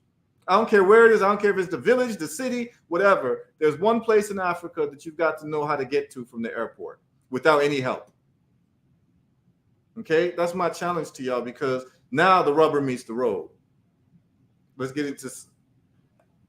Yeah, she took it. A lot of people did because they wanted to travel. Remember, travel was restricted. So if you travel a lot for business or you're doing whatever, a lot of people went ahead and took it because they thought, oh, it should be fine, and they took it and they got messed up. But yeah, she's severely on point. Definitely subscribe to her channel and just spend some time on her channel. And this is what I'm saying, y'all. When y'all are driving, just doing things around the house, this is the stuff you should be playing. Get rid of all the gossip channels. Get rid of all the things that aren't serving you. Many of you, this is the first time you've heard of Dr. Harnett. But all of you are tuning into me, not because you like me. It's because you like what I'm talking about. But that means that you haven't curated your play. You haven't curated the information you get on YouTube and Twitter and whatever you all are tuned into. You're not tuned into the right places if this is the first time you've heard of Dr. Harnett, because people like this are going to show you how to navigate and to make money in Africa. Bro, you done your job. Give thanks, Bolakaja. Give thanks, Lowell. Damn, that's a good challenge. Yeah, it's a challenge. I want to be real. I don't want to talk hypotheticals, man. And once you know this and you have this, you feel more connection with Africa, because now it feels more like home. And if you call Africa home, it's more than just a t-shirt.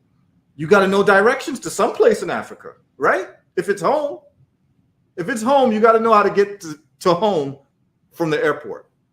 That's my challenge. Make Africa home by doing the things necessary to call it home, which means there's got to be a place somewhere on the continent that you know how to get to from your mind's navigation. Directions. Yep, directions. You need to be able to give directions to this place from the airport. You land and you know, okay, we're going down this street. We're going to take a left here. We're going to take a right here. We're going to go up this hill here, turn right over here, da-da-da-da. Yeah. You got to know that. She says, I strongly agree. She says, okay, bet. People up for the challenge.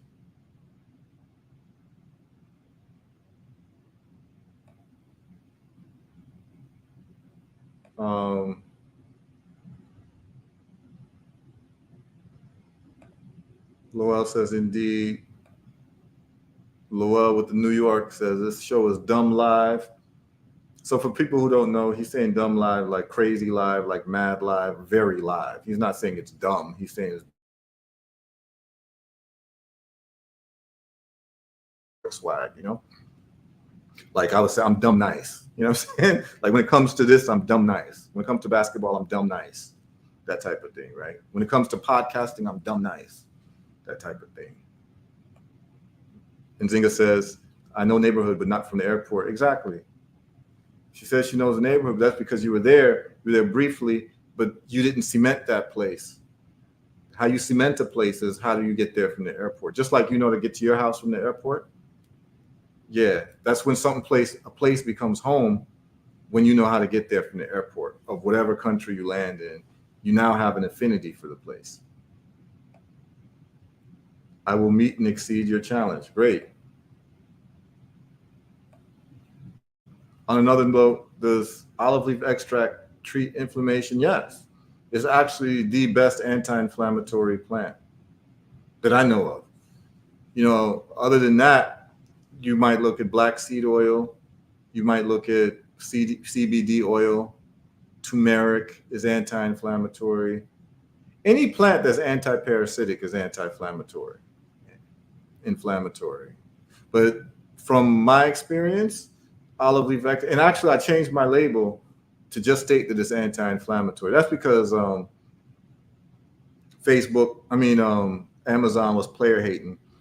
The FDA clamps down on products every now and then through the behest of the pharmaceutical companies, where you can't say certain things on your labels. So you can't say like, oh, this lowers blood pressure, even though like you have studies that show that it does, because the FDA hasn't approved it through the pharmaceutical system. You can't say those things. So I actually changed my labels for my most recent production run, which is headed from the factory right now on a truck to my my warehouse, my shipping warehouse. It's literally on the road right now, and the label is anti-inflammation.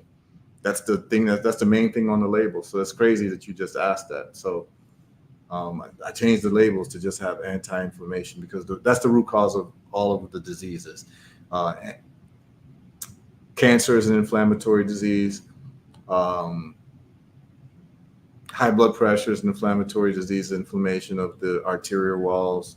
Diabetes is an inflammatory disease. It's based on, it's really just based on insulin resistance. I mean, we'll talk about that. I'll do a day where we just talk about health. I might do it once a week. Who knows? Depends on what the interest is. But I know a lot of people have been inboxing me about Africa so heavy that I wanted to make sure we clear this. But I wanted to lay the groundwork for us to talk about Africa. That's why I did Bitcoin, for you all to understand money, why like money is important. I did the Unabomber's manifesto so you could understand like winning and why we're addicted to winning, and why when we're not winning, it leads to depression. It leads to all types of things. In an industrial society, you need to have things that cause you to win, because everything else is provided for you as long as you're obedient, which is keeping a job. That's all you have to do, is be obedient. But then it leads to depression. It leads to all types of things. Like, so anyway, I wanted to lay the groundwork so that when we start watching these things, there's context for understanding this, is like a building block. So those who just tune in for the first time today, just go back to the previous lives and even start from the first lives. That was about 2 weeks ago. And you will see the building block of understanding where we're going with this, where everyone watching this really will be equipped to be a world leader. Everybody watching this live is going to get the necessary information and the necessary Rolodex and the necessary points of contact to understand the building of a society from 0 to 100. Because this is what we're doing. We're analyzing this in this program, and everyone's taking part. It's not just me. I'm learning too. So, but I'm just showing you all how I've learned these things and why I've been successful doing these things. Is just understanding that there's a science to success. It's actually a scientific procedure. And if you follow these things, you're going to get the same types of results. It says absolute. Leonard Robinson says facts. And it says it wore Dr. Harnett out. She was saying her final farewells to her student. Yeah, she thought she was going to die. It's very live, real facts. Recently started suffering from bursitis of the elbow. Yeah, don't worry about that. So anything that ends with itis just means inflammation. And then they name it after the body part in Latin, and then just add itis at the end of it. That's most medical nomenclature. So yeah, we got you. Don't worry. And I even have a gel for you. You can mix it with some shea butter and rub it on your elbow, Lowell. So that's not a problem at all. We'll take care of that bursitis, bro. And then the olive leaf as well. And then demons do not want you to heal those who need healing. Yeah, that's true. He says, wow. Someone says, can you discuss moving from America at some point in the near future, shipping containers? Yeah, we can get into all that. Aren't most diseases inflammatory in nature? Yes. Particularly the chronic diseases, the big ones like cancer, high blood pressure, diabetes, respiratory illnesses. These are all inflammatory-based diseases. And we'll get into that. Like I can do a whole section on that. The show competes with why we are addicted to winning. Oh, okay. So that's the show you like the best. That was the Unabomber show. A lot of people like the money show. Like, what is money? The Bitcoin one. There's a lot of people texting me about it. A lot of people love the Maget Wade show too. A lot of people really liked what their sister was talking about. let's see. Word. I'm not sure what you said. Word to. Healing Beauty Rituals Daily says, good evening. What is the best way to pay for big purchases from America to the continent? I'm not clear what you mean by that. To pay for big purchases from America. So if you're in the continent, you mean if you're in the continent and you're trying to buy something from America and ship it to the continent? Or are you talking about if you're in America and you're trying to buy something in the continent and ship to America? Please clarify, Healing Beauty Rituals Daily. Bolakaja says, what repetitive movements are you doing exacerbate the bursitis? Okay, you got a physical therapist talking to you, Lowell. And then, that show was crazy, son. I think you're talking about what, the Maget Wade show? Yeah, that was on point. Buyer in US, seller in Africa. Well, the easiest way is if the seller takes Bitcoin. So for instance, I have people who do work for me on my website. One of the guys is in Nigeria and I pay him in Bitcoin and it's seamless. Like I just send him the Bitcoin and it's over. Now, for if you can convince them to take Bitcoin and they know how to cash out their Bitcoin, that would be the easiest way to do it. Especially if it's someone you know, so that they don't run away with your money. But if it's someone you know, but if it's a buyer, depending on depending on how much money it is, and depending on your relationship with, is a person trustworthy? Because you don't want to send money and then the person disappears, right? So the way you do that, particularly with a big purchase item, you do a letter of credit, where basically the banks hold the money in escrow for you. It's called a letter of credit, but it only makes sense if it's like a really major transaction. But traditionally, you would just send a wire transfer through the SWIFT code. Traditionally, that's what you would do. Another way is Western Union or MoneyGram, but that can be expensive. There's also, if it's not a lot of money, like over $1,000, I used, when I paid some of my workers, I use a thing called SendWave. You're able to send money like under $1,000 with no fees. It's called SendWave.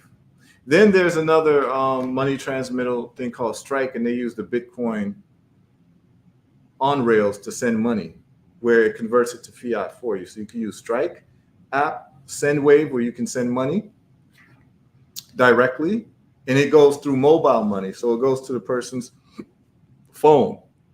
A lot of places in Africa is mobile money, where people do banking through their phone. So you have their person's phone number and you send money that way. So SendWave is an app that you could use. It covers a lot of African countries. Sometimes you can do PayPal. PayPal internationally, you can send money as well to people. I've sent money through PayPal. I've sent money through SendWave. But the best way is Bitcoin if it's somebody that you trust.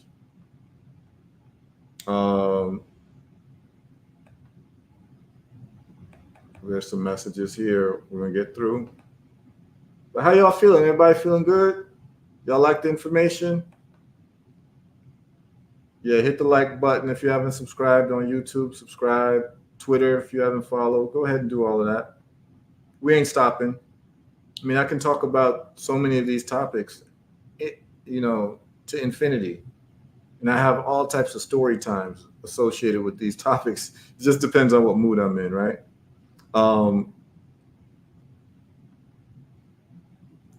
Bolakaj says, I'm loving repeating your info. I'm not sure what you mean by that. Yeah, this is Lowell talking. Okay, so yeah, Lowell hit up Bolakaj and maybe y'all can do some business together. You can help her if she got any car questions, and she can help you with any physical therapy questions, and that's how we do it. Thank you so much. No, this is my pleasure. And actually, I meant to do this some time ago. People had asked me to do something like this. And as I started getting more and more inboxes, I found that answering inboxes, I was spending like 2 hours a day answering people's messages. And sometimes it was repetitive. I'm like, all this information should just be made public for people. So that's why I started doing this live stream. Glad that you all appreciate it. And yeah, she says it could be. So y'all need to inbox each other. Y'all need to get each other's information and, communicate. Healing, she says, thank you. No problem at all.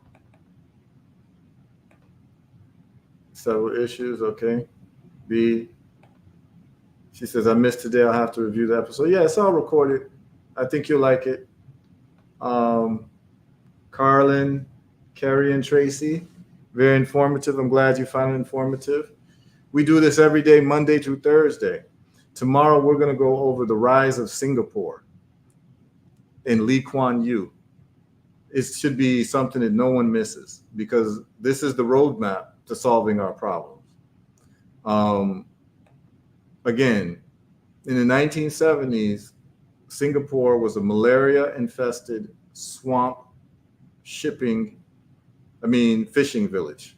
And now it is the center of finance for Asia and for a lot of the world. The average income of someone in Singapore surpasses the average income of people in America. It's just a beautiful place, man. Income, Brother Lowell, someone in Singapore. Hey, what's up, You brother? gotta turn off the I think I just turned it off. Do you hear anything in the background? You good now? You good? Okay, cool. My bad. Peace to the God. What's up? Trying to finish up this Range Rover, man. Don't buy Range Rovers.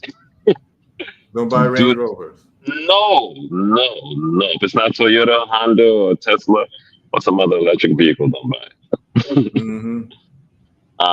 This show is very, very, very, very informative. Very informative. It's hard to say which one is best, but this is definitely at the top. Yeah. What did you like most about today?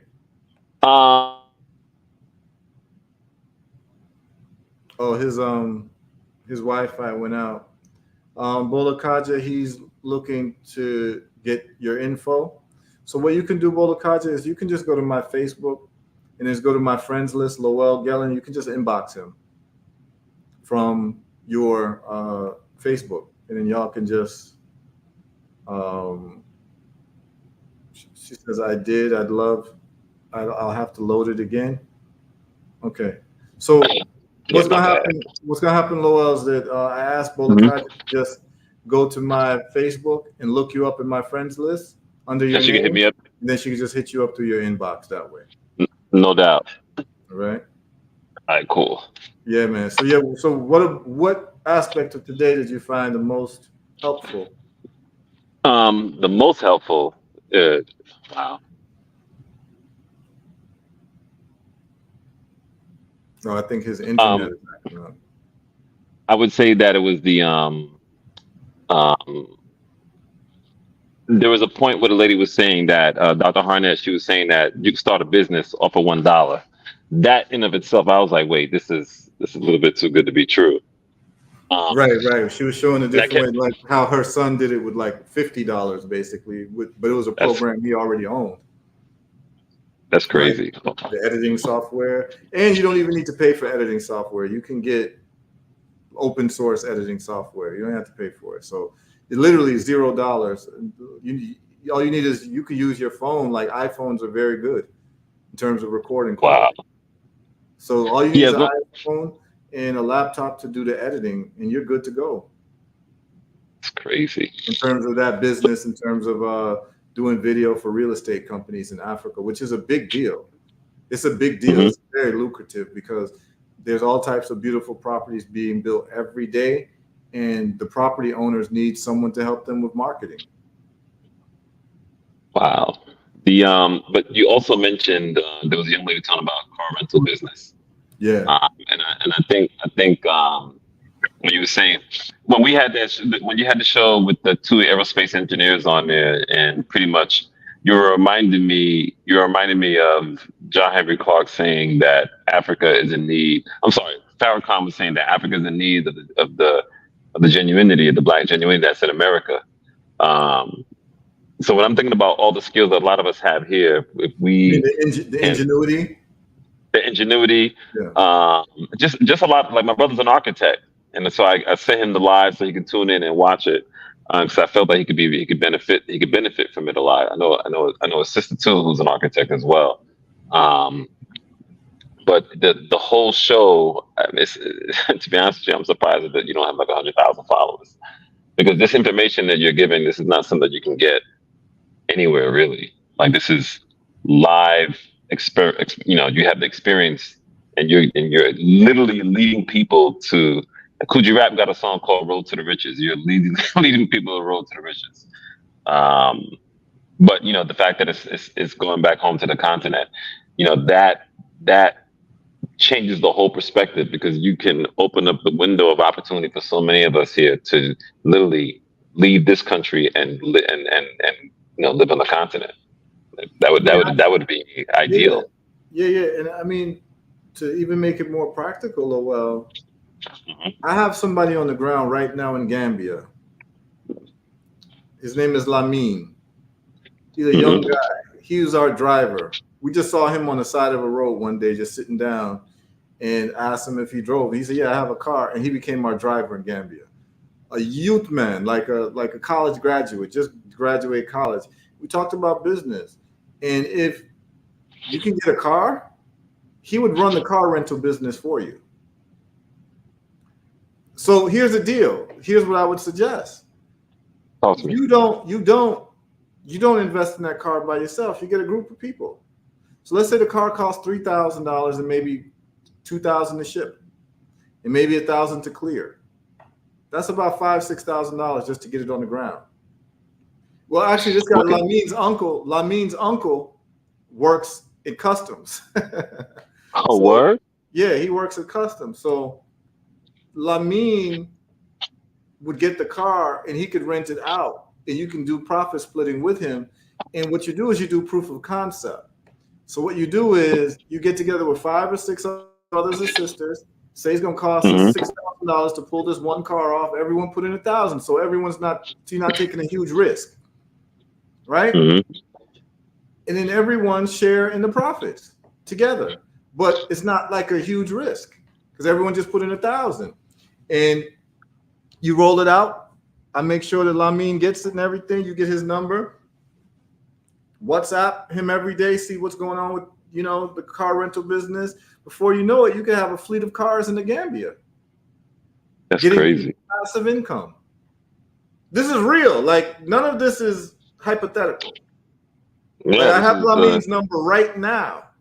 Like, if you wanted to send him cars, not only could he do a rental business where he could resell the car. In other words, whenever he sells it, y'all could just split the profit. I already have a whip in mind too. Yeah, because I mean, you get cars all the time and you fix them up, so you already know. Yeah, I literally have like you can inspect the cars just by the fact that you're a mechanic. You can do that before you know it. You're doing these deals and you're turning over these deals, or you could just say to the people that you're with, "Okay, we're gonna do this deal, and within within a year, I pay you back $1,000 each of you." On top of like 20%. So what happens is when you sell the car, you make the income from it, you pay them back, and now you got that business for yourself. And your friends are happy. They want to do another deal because they can get 20%. You understand what I'm saying? You keep rolling it over, and before you know it, you've done 100 deals. You got 100 cars on the road. And if you can make $1,000 a month renting a car. What? No, yeah. Man. It can't be that easy. Because you can rent the car by day. Wow. You can rent the car for at least $60 a day. That's what I'm trying to tell you. A day. So a day, it's like that's $1,800 a month. So let's just cut that in half. Let's just say you're doing 1,000. If you're doing 1,000 a month and you got 50 cars, that's $50,000 a month. Rinse and repeat. So I'm just telling you that this can be done because of the fact that you are a mechanic. So you'd be able to vet the cars before they ship out. And guess what? Yeah. Fort Lauderdale, you live in Fort Lauderdale, right? Mm-hmm. Guess what they got in Fort Lauderdale? Well, the port. The port of Fort Lauderdale. Yeah. Yeah. Yeah, they got the port. You would drop the car at the port and you would ship it straight to Gambia. You know, it's so funny. My brother used to actually ship Range Rovers brand new over there. And when I think to India, and when he would ship them to sell, they would cost like almost double the price. So he would make killer profit. He would say give half a profit to his to the seller, and then he keeps half the profit since he was the broker. And he was doing it back to back like that. I gotta talk to him about that too. Yeah, I'm just saying that there's a lot of opportunities. You just gotta get froggy. Yeah, you gotta get funky with it. Froggy. Like, yeah, like, you know, like someone like Harnett, she's going to a hotel, she's staying at a resort, she's looking how she can do business. Yeah, absolutely. She never seen an opportunity that she didn't like. You understand what I'm saying? Like, she's looking for opportunities. Most people is going to that resort and they're closing their eyes and laying in the sun. Harnett is there and she's talking to the people and she's trying to figure out numbers. That's the type of people. Yeah, that's who I rock with. Them type of people. Yeah. You know She's I subscribe to her and Majette real quick. Her and Majette. I mean, Majette, I've been following ever since you put me onto Majette. I've been following. I listen to her every single day now. Yeah, every single day. She's on point. There's so many other people I'm gonna introduce, you know, the crowd to. There's some brothers and sisters really moving and shaking on the continent, man, doing some beautiful things, and we all should know who they are, so that when we do touch down, we know who to, you know, to actually move in concert with, man. And what it does, it lets you know that there's no mysticism involved in this. It's really about booking a ticket, finding your feet on the ground, walking around, looking for opportunities, making relationships, putting some money into something and looking for your returns. That's what it is. If you don't do it, you're going to be wasting your time talking about doing it. So this is the whole thing. Is that's why I started it out showing people my business history in Africa and the things I've done with business and products and, you know, construction and what have you, to let you know that if I could do it, you can do it. Really. Absolutely. Like, you know, I'll tell you, yo, I'm going to Africa and I'm going, like, you know, I'm going and I'm taking you're going on a regular. Yeah. And that's the type of activity I'm engaged in, you know. So on the car tip, bro, there's a lot of things you could do to make money. And like what I'm saying, the most popular cars in Africa are Toyotas. What's the one that's being written out the most? The RAV4 or the Helix? Probably the RAV4. Because typically what we do is that we find out which vehicle's being on the street gets on the street the most. So when we find that vehicle, we get that vehicle, ship it. Once we ship it, if it's successful, we'll ship another one. If that's successful, we'll ship another one. If that's successful, then we'll ship like 5. RAV4s are big in Rwanda. Yeah. You know, they're big in Rwanda. Gambia, they like Toyotas as well. So I mean, yeah, you could do it. I actually have someone in Rwanda who would be able to run a car business as well on the ground. You know what I'm saying? So I mean, just give it some thought, Lowell. Absolutely. And when you're ready, you want to get a group together. Folks can put in 500 each, 1,000, and see what happens. Like, I'm down. I'm just gonna let you take the lead because cars is your thing. So if you're ready to pull the trigger on it, you just let me know. I got 5 on it. You know what I'm saying? Absolutely. I'll hook you up with who you need to hook up with. You know what I'm saying? It's, things take place that gives you a reason to fly over and check in on your business. So now you're going to Africa to actually do modern day business instead of going to Africa to be a tourist. I ain't trying to be a tourist. I mean, I want to go back home, but I want to go back home on the right note, on the proper note. Exactly. And I think what you're doing, you're doing something that really no one is doing. You're destroying the fearful concepts that people have about going back home. There's a lot of people I can't go. It's gonna be too expensive, and you're like, nah, nah, you can make this happen, and I appreciate that.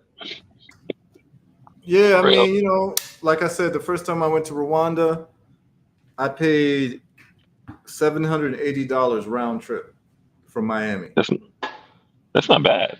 Yeah, per person. That's not bad. It Wait, was hold about up. $780 $780. round trip. It was. How come that wasn't like 1,500? It just wasn't. The time I went, the time of year, the first year we went, like I ended up paying about $2,400. It was an $800 a ticket round trip from Miami. Turkish Airlines. You know Turkish what I'm saying? Airlines. Okay. Yeah. Turkish Airlines. So it can be done. Like it can really be done. So I just want to demystify people to be demystified, and then people, you know, they'll ask like, "Oh, be safe." I'm like, you in Detroit telling me to be safe? Like, you know how many people get shot in Detroit compared to Rwanda? Like, it's not even close. What Calico say? Come on, Smack. Ain't gonna be no beef in Detroit, Smack. Smack. Ain't nobody getting killed, Smack. Smack. Kill, Smack. Ain't nobody getting killed, Smack. Yo, so that's real talk because society, the news, all different forms of propaganda and media don't want us to go back home. Nah, they don't. So every what time happens is that we absorb all of that energy, and then we start to then parrot those things and start. Really, it's an excuse factory. Absolutely. You know what I'm saying? Absolutely. It's an excuse factory.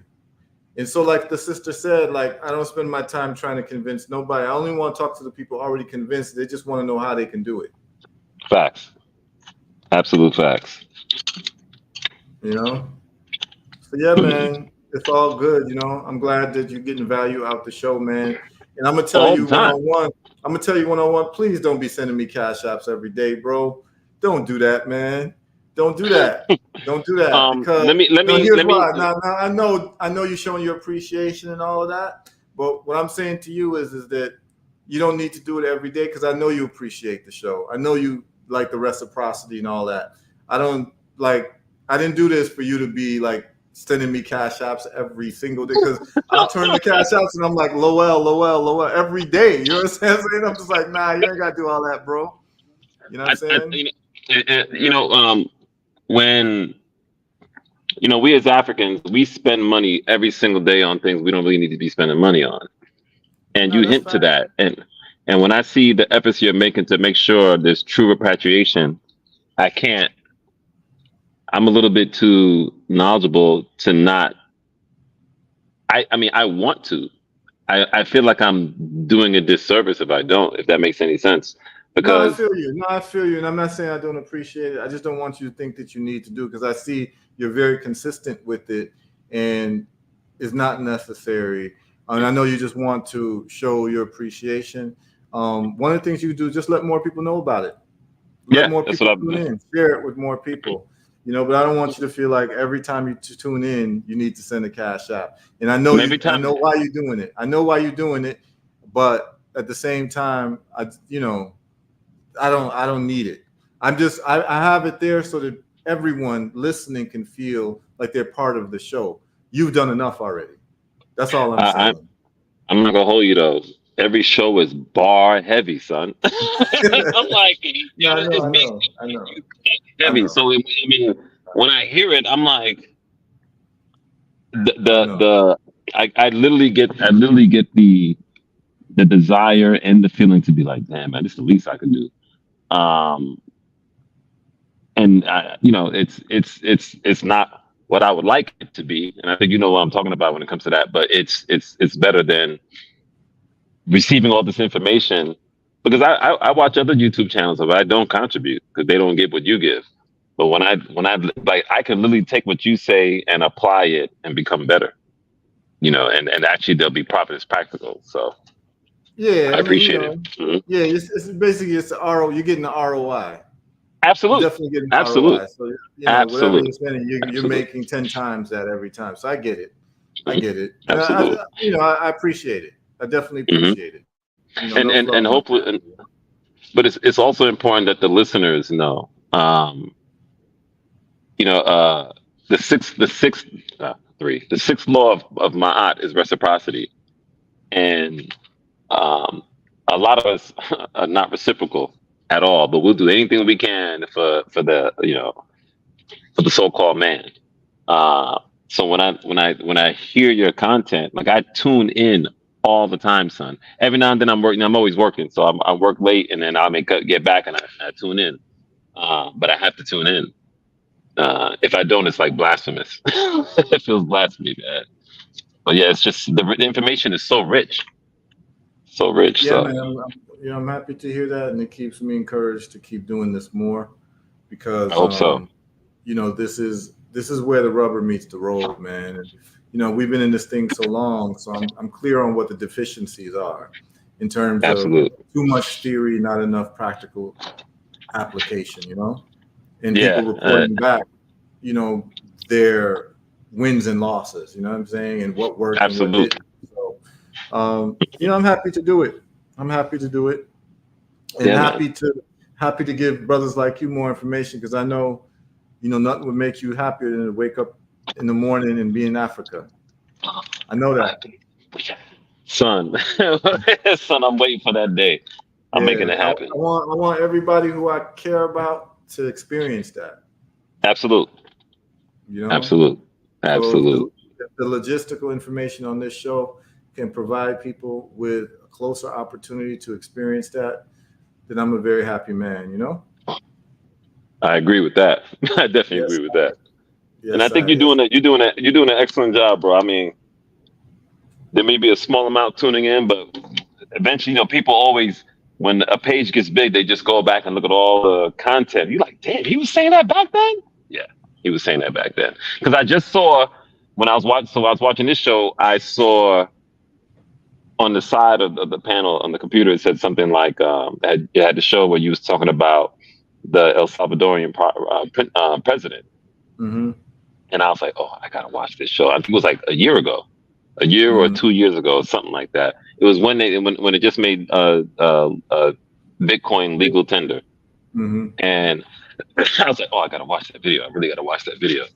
Um, so I know you was dropping it. I know you was talking heavy then, so I gotta watch that. I hit up Nico. I was like, Nico, you gotta tune in. So Yeah, I I think sent him the link as well. what I'm gonna do is on Wednesday. So tomorrow we're gonna do Singapore and Lee Yeah, Kuan I'm Yew, tuning in for and that. on Wednesday we're gonna do Nayib Bukele and Bitcoin. Facts. Yeah, Okay, we're gonna okay. go through his mind as well. So Tuesday and Wednesday is gonna be powerhouse, and then Thursday is gonna be this or that. We're gonna talk about, Listen, we're gonna really get listen, into this or man. that. Listen, man. Last Thursday, them OGs you had on there. Oh man, Yeah, the OGs came on last Thursday. yo, Yeah, the them OGs OGs is came. serious, bro. Yeah. That man is Yeah, a they've been, historian. She's a historian too. yeah.